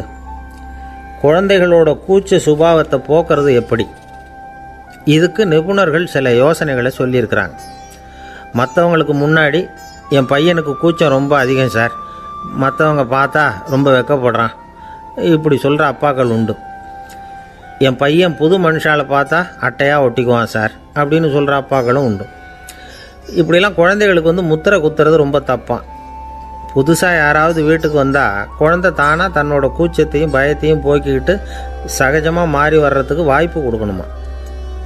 ஒரு கூட்டத்துக்கோ அல்லது சொந்தக்காரங்க கல்யாணத்துக்கோ குழந்தைய அழைச்சிட்டு போகிறீங்க, அங்கே போய் கட்டாயப்படுத்தி குழந்தைய மற்றவங்க கிட்ட பேச சொல்லக்கூடாது. சில சமயம் குழந்தை தானாக தன்னுடைய கூச்ச சுபாவத்தை விட்டு பேசுகிறதுக்கு முன் வந்தால் அதை பாராட்டணும். குழந்தை கலகலப்பு இல்லாமல் மௌனமாக இருந்ததுன்னா அதையும் கண்டுக்கக்கூடாது. குழந்தை பேச ஆரம்பித்தா அதை ஆர்வத்தோடு கவனிக்க தெரியணும். கலந்து உரையாடுற பழக்கத்தை வீட்லேயே ஆரம்பிக்கலாம். கேட்டதுக்கு பதில் சொல் அப்படின்னு நீங்கள் அதிகாரம் பண்ணிகிட்டு இருக்கக்கூடாது. அது வந்து குழந்தைக்கு பேசுகிற சந்தர்ப்பத்தை குறைச்சிருமா. இப்போ நாம் அதிகாரம் பண்ணால் கேலி செய்கிற பழக்கம் குழந்தைகளை வந்து ரொம்ப பாதிச்சிருமா. பெரியவங்களானதுக்கு அப்புறமும் சில பேர் கூச்சத்தோடவும் பயத்தோடவும் இருக்கிறதுக்கு இதுதான் காரணம். சின்ன வயசில் அவங்கெல்லாம் ஏதாவது கேலிக்கு ஆளாகி இருப்பாங்க. 2வது குழந்தை மூத்த குழந்தைய வந்து கேலிக்கு ஆளாகிற சந்தர்ப்பங்களை கண்டு கேலி பண்ணினா அது இளம் நெஞ்சங்களை விட்டு நீங்கிறதே இல்லையா. எப்பவும் குழந்தையோட நடை உடை பாவனைகளை பற்றி சொல்லிக்கிட்டே இருக்கக்கூடாதான். அதுவே கூச்ச சுபாவத்தை கொண்டுட்டு வந்துடுமா. அப்பா எங்கேன்னு யாராவது கேட்டால் இது மாதிரி இன்ன காரியத்துக்காக வெளியில் போயிருக்கார், இத்தனை மணிக்கு திரும்பி வருவார் அப்படின்னு சொல்கிற அளவுக்கு குழந்தைகளை வந்து பழக்கப்படுத்தி வைக்கணும். ஃபோன்லேயே யாராவது விசாரித்தா கூட இது மாதிரி பதில் சொல்லு அப்படின்னு சொல்லணும். சின்ன சின்ன மீட்டிங்கில் 4 வார்த்தை பேச தயார் பண்ணலாம். ஒரு கடையிலையோ அல்லது ஹோட்டல்லையோ ஏதாவது விவரம் கேட்கணும்னா உங்கள் குழந்தைய தைரியமாக அனுப்புங்க. குழந்தைகள் பணிவாகவும் பொறுமையாகவும் விவரம் கேட்குறப்போ கூச்ச சுபாவம் தானாக போயிடும். சின்ன வயசுலேயே இப்படிலாம் பழக்கப்படுத்தினா தான் வருங்காலத்தில் தைரியமாக இந்த சமுதாயத்தில் வாழ முடியும்.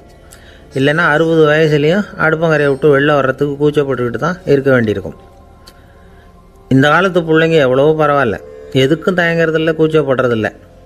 ஒரு அம்மா அடுப்பங்கரையிலேருந்து சத்தம் போட்டாங்க, டேய் ராமு, தயவு பண்ணி அந்த டிவியை நிறுத்துறா, அந்த பெண்ணோட குரல் மகா மோசம், அடுப்பங்கரையில் இருக்கிற என்னாலேயே அதை சகிச்சிக்க முடியல அப்படின்னாங்களாம்.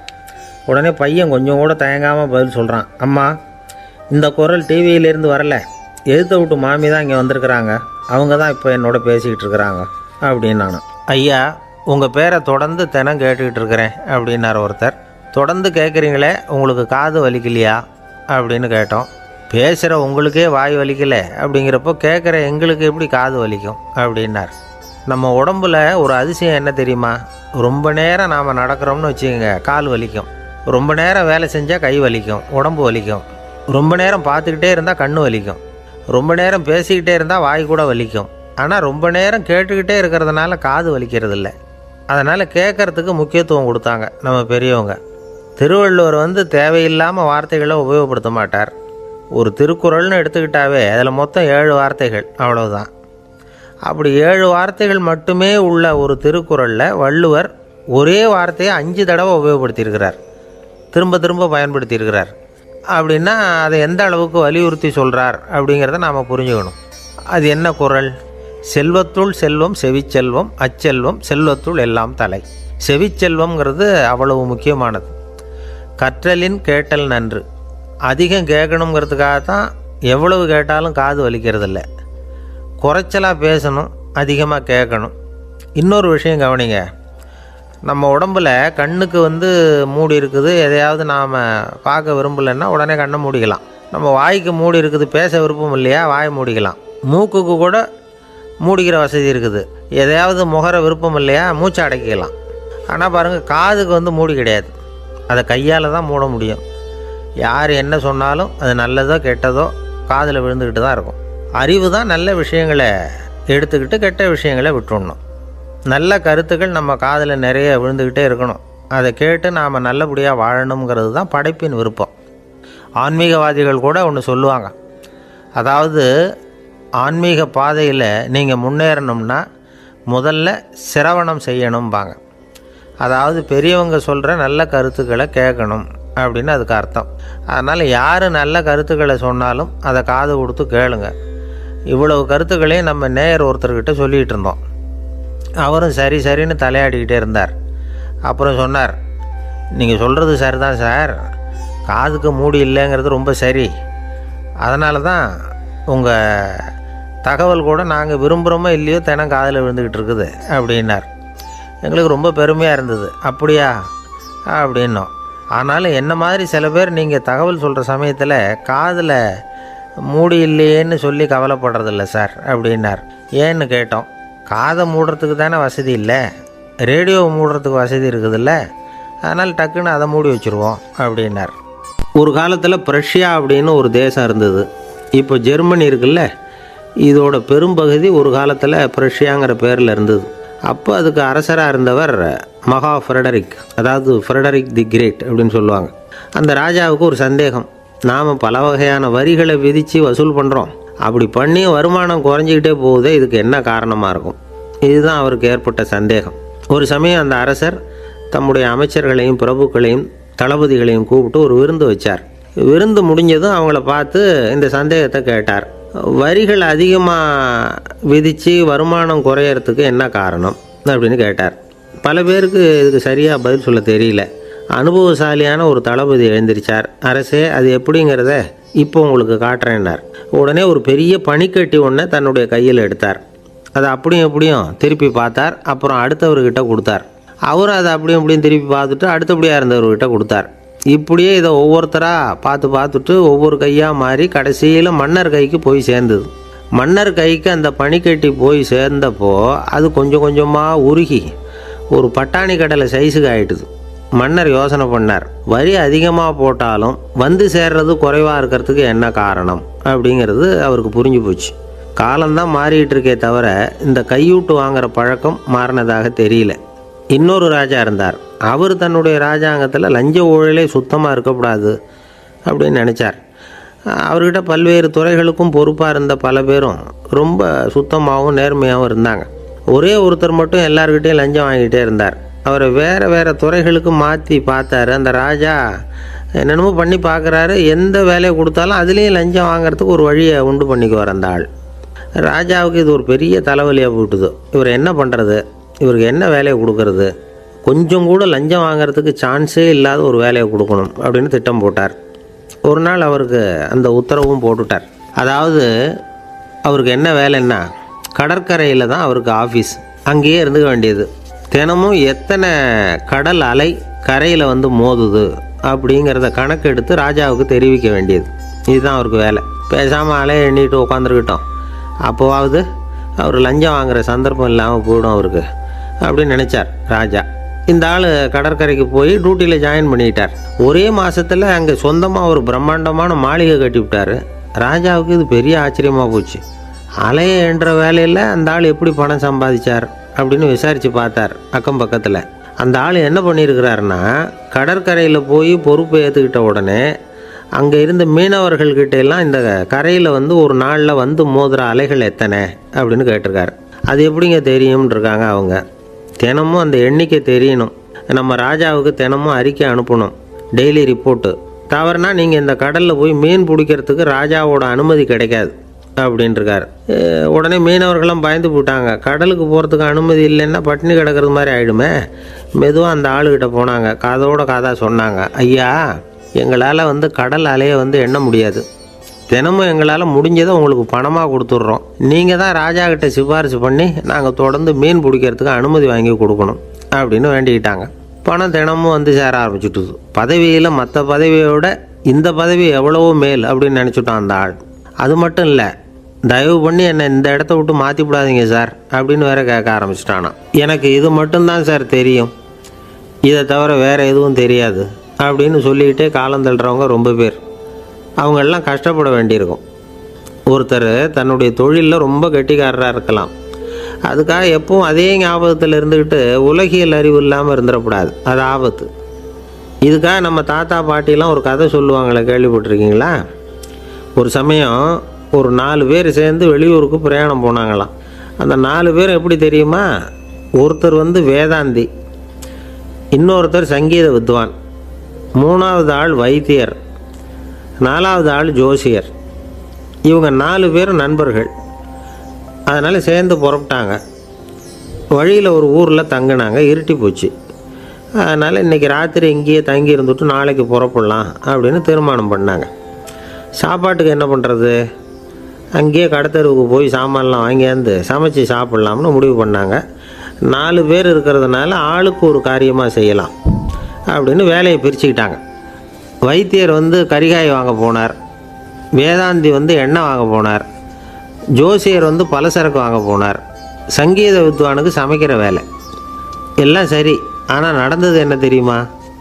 கடைத்தெருவுக்கு காய்கறி வாங்க போனார்ல வைத்தியர், அங்கே போய் மார்க்கெட்டில் பார்த்தார். ஒவ்வொரு கரிகாயாக எடுத்து பார்த்தார். இது பித்தம், உடம்புக்கு ஒத்துக்காது, இது வாயு, உடம்பு ஒத்துக்காது அப்படின்னு ஒவ்வொன்றா தள்ளினார். கடைசியில் ஒன்றுமே தேரல, வெறுங்கையோடு திரும்பி வந்துக்கிட்டு இருக்கிறார். எண்ணெய் வாங்க போனார் வேதாந்தி, அவர் ஒரு தொன்னையில் எண்ணெயை வாங்கினார். பேசாமல் அதை எடுத்துகிட்டு வர வேண்டியது தானே, முடியல. அவருடைய வேதாந்த மூளை சிந்திக்க ஆரம்பிச்சுட்டுது.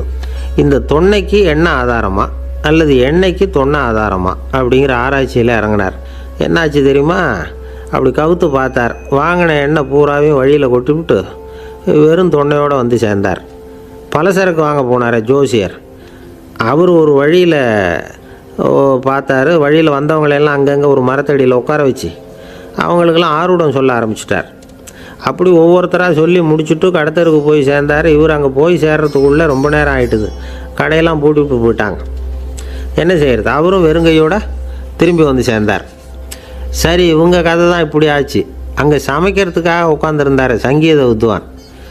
அவர் கதை என்னாச்சு தெரியுமா?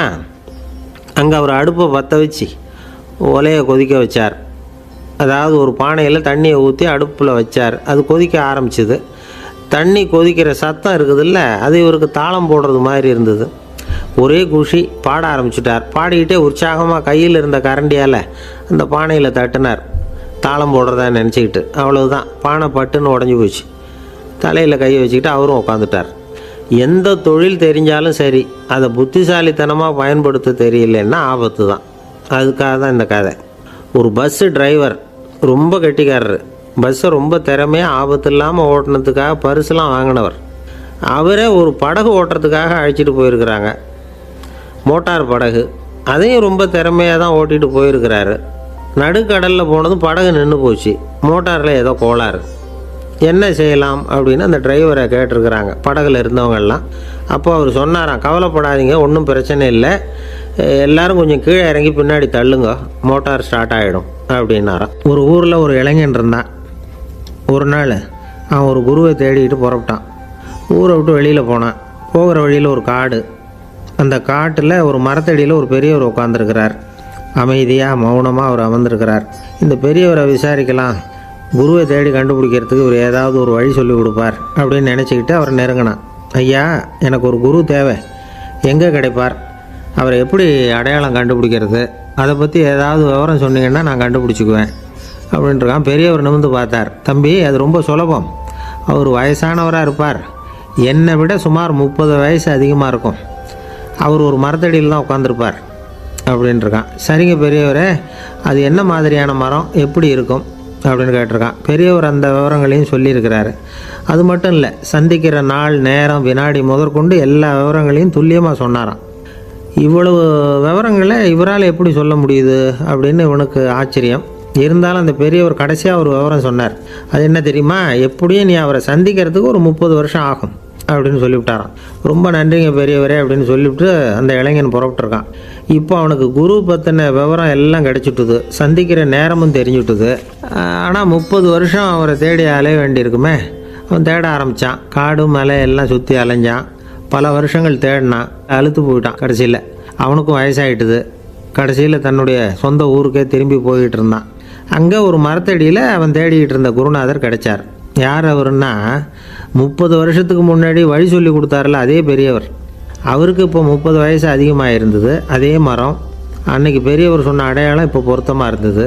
இப்போ அந்த பெரியவர் சொன்னார், சரியாக வந்து சேர்ந்துட்டேன், வா, உனக்காக தான் நான் இவ்வளவு காலமும் காத்துக்கிட்டு இருந்தேன் அப்படின்னாரான். என்ன சொல்கிறீங்கன்றிருக்கான். 30 வருஷத்துக்கு முன்னாடி என்கிட்ட வந்தியே, அப்போவே என் காலம் வந்து முடிஞ்சு போயிருந்தது. அப்போவே என்ன உனக்கு அடையாளம் தெரியல, அதனால் இவ்வளவு காலம் உனக்காக காத்துட்ருக்கும்படி ஆகிட்டுது அப்படின்னாராம். ஐயா, அப்போவே நீங்கள் சொல்லியிருக்கலாமே, இதுதான் 30 வருஷம் கழித்து நீ சந்திக்க போகிற இடம், நான் தான் உன்னுடைய குரு அப்படின்னு சொல்லியிருக்கலாமே அப்படின்ட்டுருக்கான். அந்த பெரியவர் சிரிச்சுக்கிட்டே இதுக்கு பதில் சொன்னாராம். நான் எவ்வளவோ விவரமாக தான் சொன்னேன், நீ சரியாக புரிஞ்சிக்கல. காரணம், அப்போது நீ போதுமான அளவுக்கு பக்குவம் பெற்றிருக்கவில்லை. அதனால் புரியும் சக்தி இல்லாமல் போயிட்டுதப்போ 30 ஆண்டு காலம் நீ அலைஞ்சி தெரிஞ்சிருக்கிற. அது காரணமாக இப்போ உனக்கு அந்த பக்குவம் வந்துட்டுது. அதனால தான் அடையாளம் காண முடிஞ்சுது.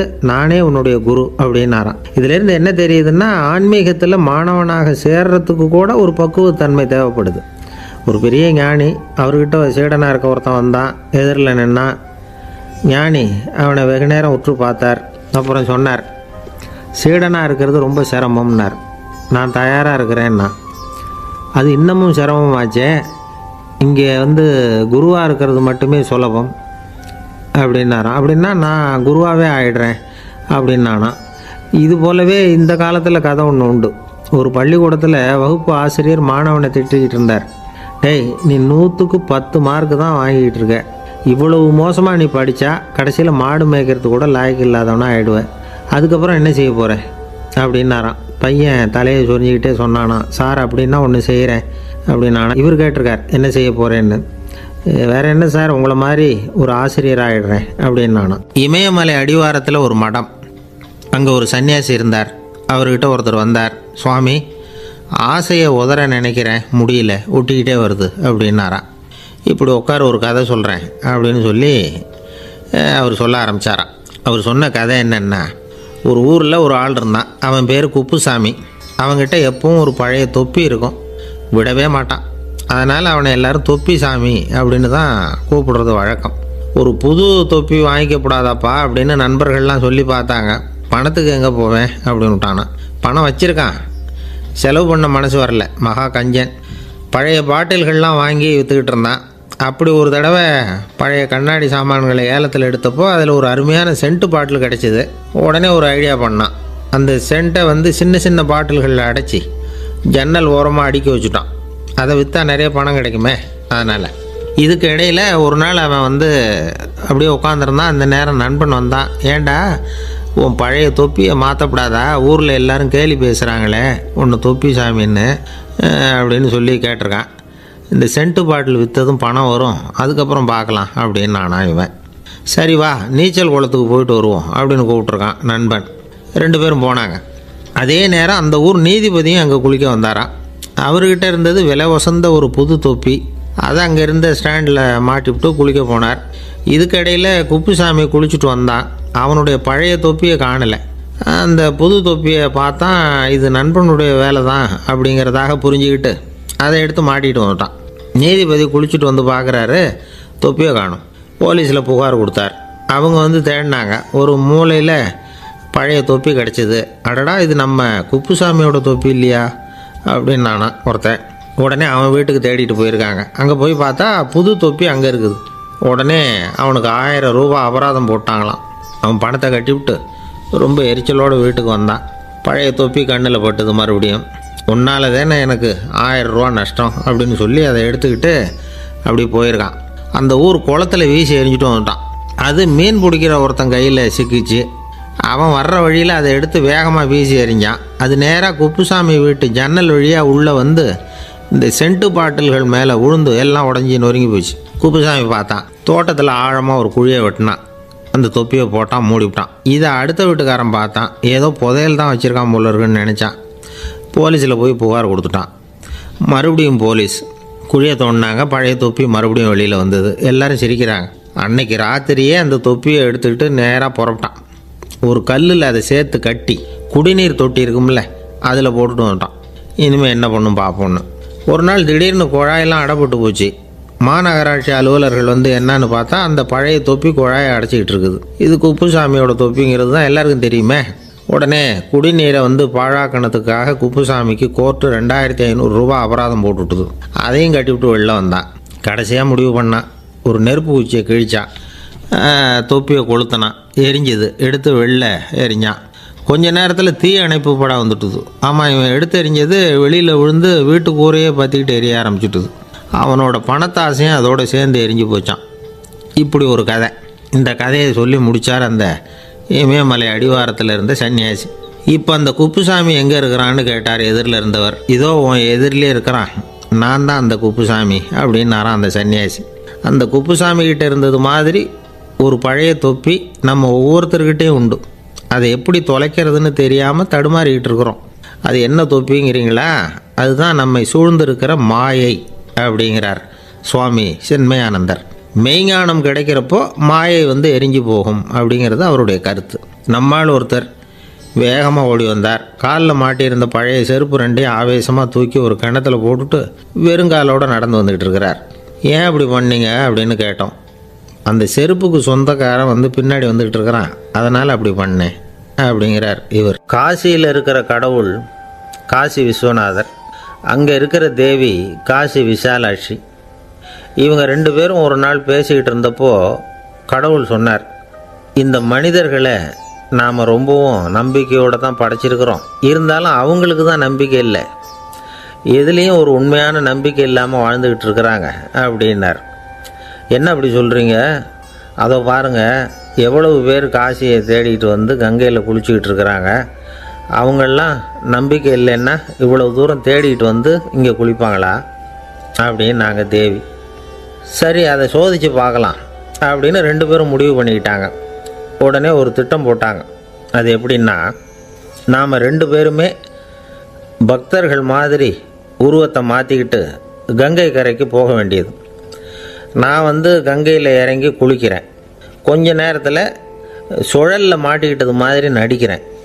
நீ உடனே கரையிலிருந்து சத்தம் போடும், என்னோடய வீட்டுக்காரரை யாராவது காப்பாற்றுங்களேன்னு சத்தம் போடும். அதோடு இன்னொன்று சொல்லு, யாராவது ஒரு புண்ணிய ஆத்மா அவர்கிட்ட போய் அவருடைய முடியை பிடிச்சி இழுக்கணும், அப்படி ஒரு சாபம் இருக்குது எங்களுக்கு. புண்ணிய ஆத்மா, அதாவது எந்த பாவமும் செய்யாத இல்லாத ஒருத்தர் தான் அவரை காப்பாற்ற முடியும். அப்படிப்பட்டவங்க யாராவது வெள்ளத்தில் குதித்து என்னுடைய கணவரை காப்பாற்றுங்கோ அப்படின்னு நீ சத்தம் போடு, கூச்சல் போடு, என்ன நடக்குதுன்னு பார்க்கலாம் அப்படின்னார் கடவுள். சரின்னு சொல்லி 2 பேருமா சாதாரண பக்தர்கள் மாதிரி கங்கை கரைக்கு வந்து சேர்ந்தாங்க. அவர் இறங்கி குளித்தார். திட்டம் போட்டது மாதிரியே சுழலில் மாட்டிக்கிட்டது மாதிரி கத்துனார். கரையில் இருந்த அந்த அம்மா, ஐயோ என் கணவரை காப்பாற்றுங்களேன், யாராவது காப்பாற்றுங்களேன்னு கத்துனாங்க. பல பேர் ஓடி வந்தாங்க. உடனே இவங்க, பாவம் இல்லாத புண்ணிய ஆத்மா ஒருத்தரால் தான் என்னுடைய கணவர் காப்பாற்றப்படணுங்கிறது விதி, அப்படி ஒரு சாபம் இருக்குது, அதனால் புண்ணிய ஆத்மா யாராவது அவர்கிட்ட போய் அவர் முடியை பிடிச்சி தூக்குனா அவரை காப்பாற்றி போடலாம் அப்படின்னாங்க. இவங்க இப்படி சொன்னதும் எல்லோரும் திகைச்சு போய் நின்றுட்டாங்க. ஒவ்வொருத்தருக்கும் அவங்க செஞ்ச பாவம்லாம் ஒவ்வொன்றா ஞாபகத்துக்கு வர ஆரம்பிச்சுட்டுது. சரி, இதுக்கு நாம் லாயக்கு இல்லை அப்படின்னு சொல்லி ஒதுங்கி போக ஆரம்பிச்சிட்டாங்க எல்லாம். இந்த சமயத்தில் யாரோ ஒருத்தர் வேகமாக ஓடி வந்தார், ஆற்றுல குதிச்சார். அவர்கிட்ட போனார், முடியை பிடிச்சார், தூக்கினார், அவரை காப்பாற்றி கரைக்கு கொண்டுட்டு வந்துட்டார். அப்படி காப்பாற்றின அந்த ஆளை இவங்க 2 பேரும் தனியாக கூப்பிட்டுக்கிட்டு ஒரு மண்டபத்துக்கு வந்துட்டாங்க. வந்து விசாரிக்கிறாங்க. நீ யாரப்பா அப்படின்னு கேட்குறாங்க. ஏதும் தெரியாத மாதிரி. நான் இந்த ஊர் அன்ன சத்திரத்தில் வேலை செய்கிற ஒரு சமையல்காரன் அப்படிங்கிறார். நீ வந்து கங்கையில் குளிக்கிறது உண்டான்னு கேட்டிருக்காங்க. நான் இந்த ஊர்லேயே தான் இருக்கிறேன், இருந்தாலும் தினமும் கங்கையில் குளிக்கிறது இல்லை, எப்போவாவது ஒரு நாள் அங்கே குளிப்பேன் அப்படின்னார். கங்கையில் மூழ்கி எழுந்திரிச்சா பாவம்லாம் தொலையும்னு சொல்கிறாங்க. அப்படி இருக்கிறப்போ அங்கே இன்றைக்கி கங்கையில் குளிச்சுக்கிட்டு இருக்கிறவங்கெல்லாம் தங்களை வந்து புண்ணிய ஆத்மாவாக நினைக்கல.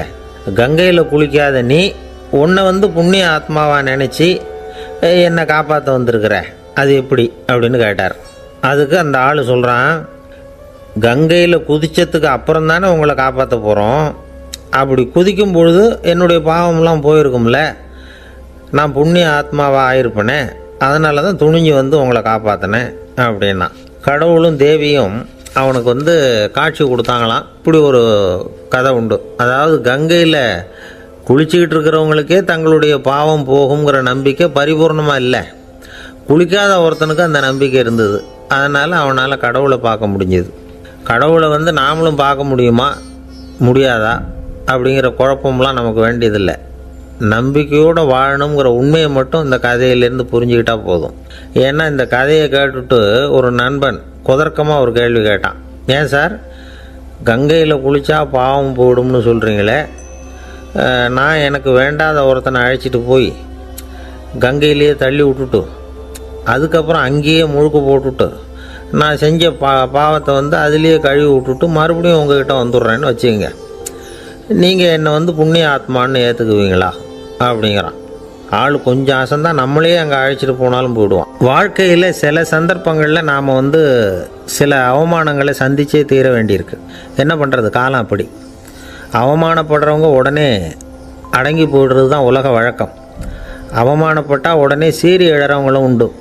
ஆனால் அதையே ஒரு சவாலாக எடுத்துக்கிட்டு முன்னுக்கு வர்றவங்களும் சில பேர் இருக்கிறாங்க. அவங்க ரொம்ப அபூர்வம். இன்றைக்கி மனோதத்துவ நிபுணர்கள்லாம் என்ன சொல்கிறாங்க தெரியுமா, அவமானப்பட்டுட்டா உடனே அடங்கி போயிடக்கூடாதான். அதையே ஒரு சவாலாக எடுத்துக்கிட்டு மனசில் ஒரு வைராக்கியத்தோடு முயற்சி பண்ணினா வாழ்க்கையில் எல்லாரும் முன்னேறலாமா. அவமானங்கிறத நாம் வந்து வைராக்கியமாக மாற்றிக்கணும்.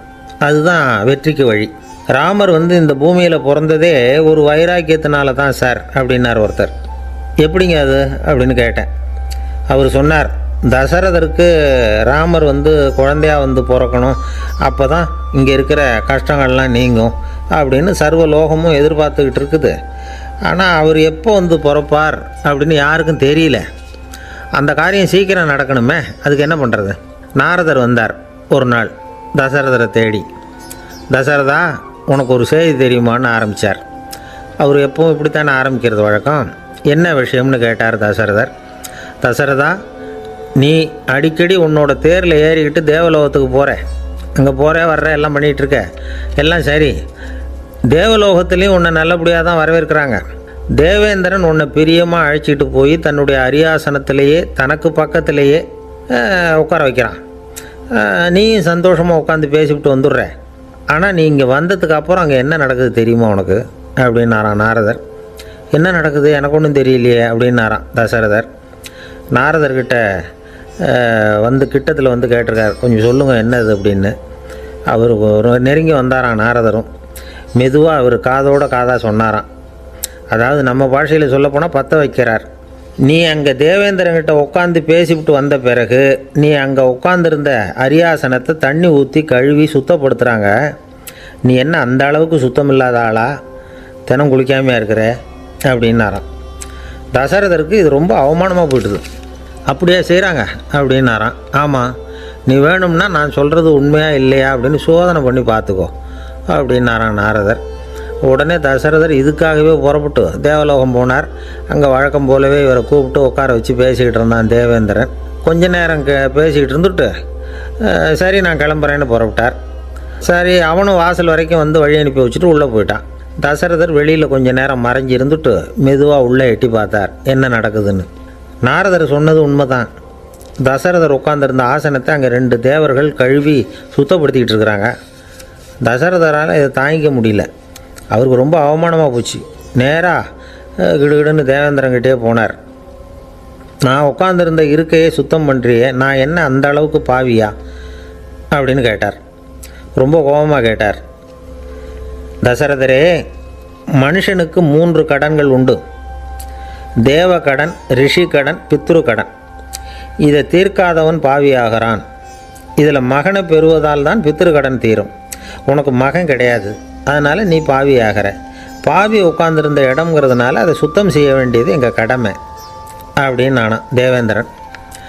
இந்த இடத்துல தசரதருக்கு ஏற்பட்ட அவமானம் ஒரு வைராக்கியமாக மாறிச்சு. தேவேந்திரனே கேட்டுக்கோ, ஒரு மகனை பெற்ற பிறகு தான் இந்த சபையில் மறுபடியும் அடி எடுத்து வைப்பேன் அப்படின்னு சொல்லிவிட்டு போயிட்டாராம். போய் புத்திர காமேஷ்டி யாகம் பண்ணார், புத்திரர்கள் பிறந்தார்கள். இந்த கதையில் உள்ள கருத்து என்னென்னா, தேவேந்திரன் தசரதரை அப்படி அவமானப்படுத்தலைன்னா அவருக்கு இப்படி ஒரு வைராக்கியம் பிறந்திருக்குமா? யோசித்து பார்க்கணும். நமக்கு ஏற்படுகிற சில அவமானங்களையும் வைராக்கியமாக மாற்றிக்குவோம். அப்படி மாற்றிக்கிட்டோம்னா வாழ்க்கையில் முன்னேறலாம். நம்ம ஆளுங்க சில பேர் அவமானத்தை வைராக்கியமாக மாற்றிக்கிறது எப்படி தெரியுமா? நம்மக்கிட்ட ஒரு பையன் சொன்னான், எங்கள் அப்பா என்னை எல்லாருக்கும் முன்னாடி வச்சு திட்டிவிட்டார், பொறுப்பு இல்லாமல் ஊர் சுற்றுறேன்னு சொல்லி அவமானப்படுத்தி விட்டார். இனிமேல் நீ என் முகத்திலேயே முழிக்காதரா போடான்னு வேற சொல்லிவிட்டார்.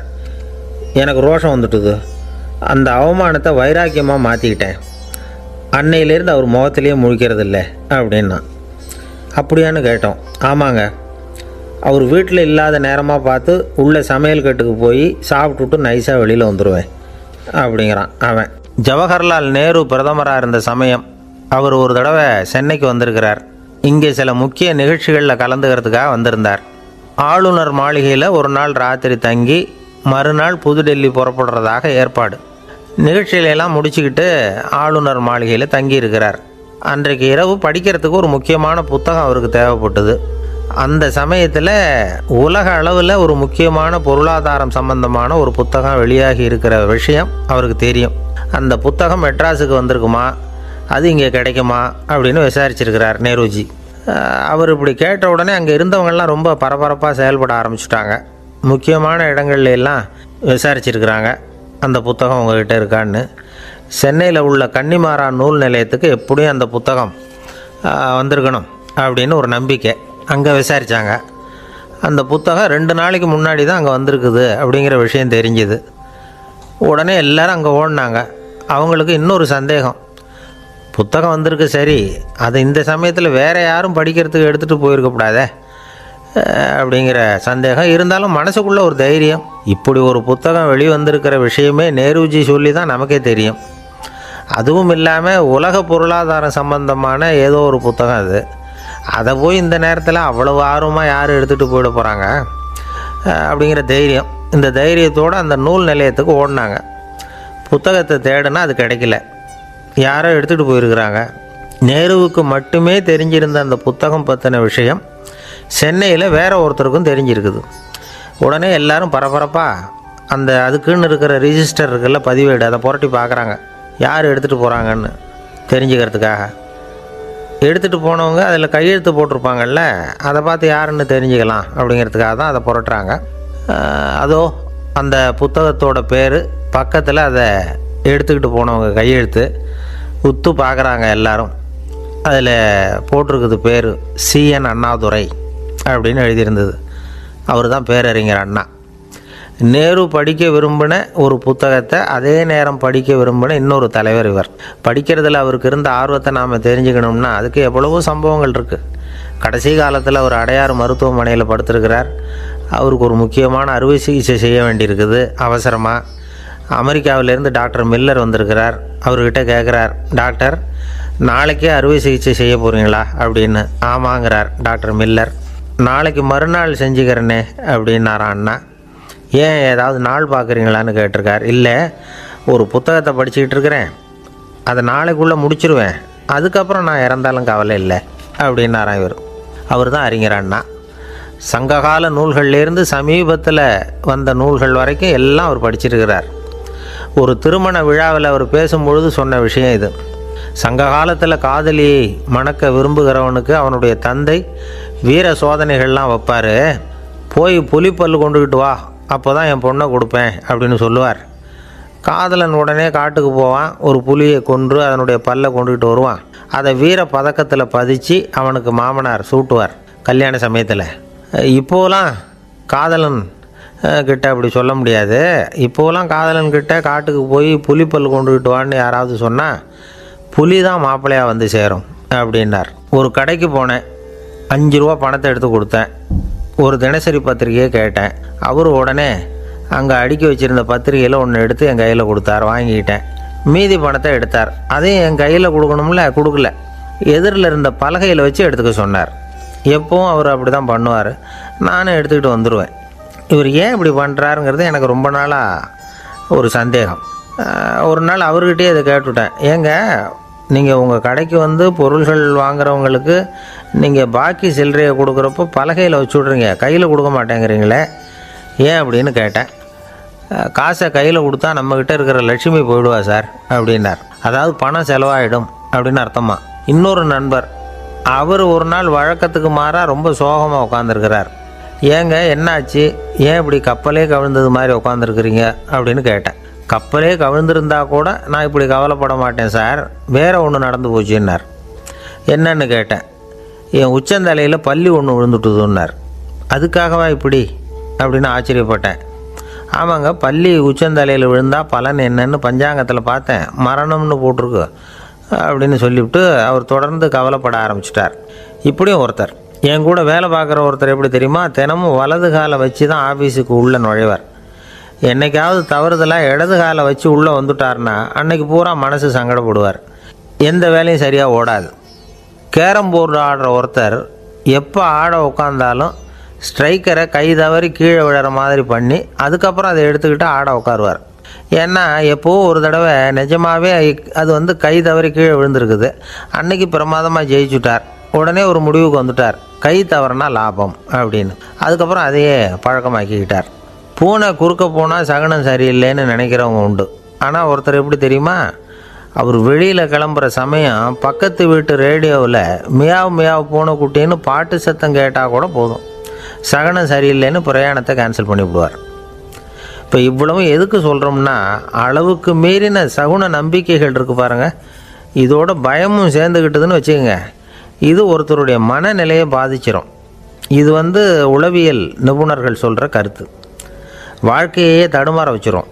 பாதுகாப்பு இல்லாத உணர்வு, ஒரு விதமான டிப்ரெஷன் மனநிலை, இதெல்லாம் தான் இதுக்கு காரணமாக அமையலாம். சில பேர் காய்கறி நறுக்க கத்தியை கையில் எடுத்தால் கூட நேரம் சரியாக இருக்கா அப்படின்னு பார்த்துட்டு தான் வேலையை ஆரம்பிக்கிறது வழக்கம். அறிவு தான் மனசுக்கு வாத்தியாராக இருக்கணும். அப்போ தான் வாழ்க்கை வந்து நிம்மதியாக இருக்கும். அறிவு வந்து மனசு சொல்கிறபடியெல்லாம் கேட்க ஆரம்பிச்சுட்டுதுன்னா இடைஞ்சல் தான். ஒருத்தருக்கு 7ஆம் நம்பர் தான் ராசியான நம்பரான். 7ஆம் தேதி தான் எந்த காரியத்தையும் ஆரம்பிப்பாராம். 7 எழுத்து வர்றது மாதிரி பேரை மாற்றி வச்சுக்கிட்டார். 7 மணிக்கு தான் தினமும் எழுந்திருப்பார். 7ஆம் நம்பர் வீட்டில் தான் குடியிருக்கார். கல்யாணம் கூட 7ஆம் தேதி தான் பண்ணிக்கிட்டார். அவர் ஒரு நாள் குதிரை பந்தயத்துக்கு போனாராம். குதிரையோட பேரையெல்லாம் பார்த்தார். ஒரு குதிரையோட பேர் 7 எழுத்தில் அமைஞ்சிருந்தது.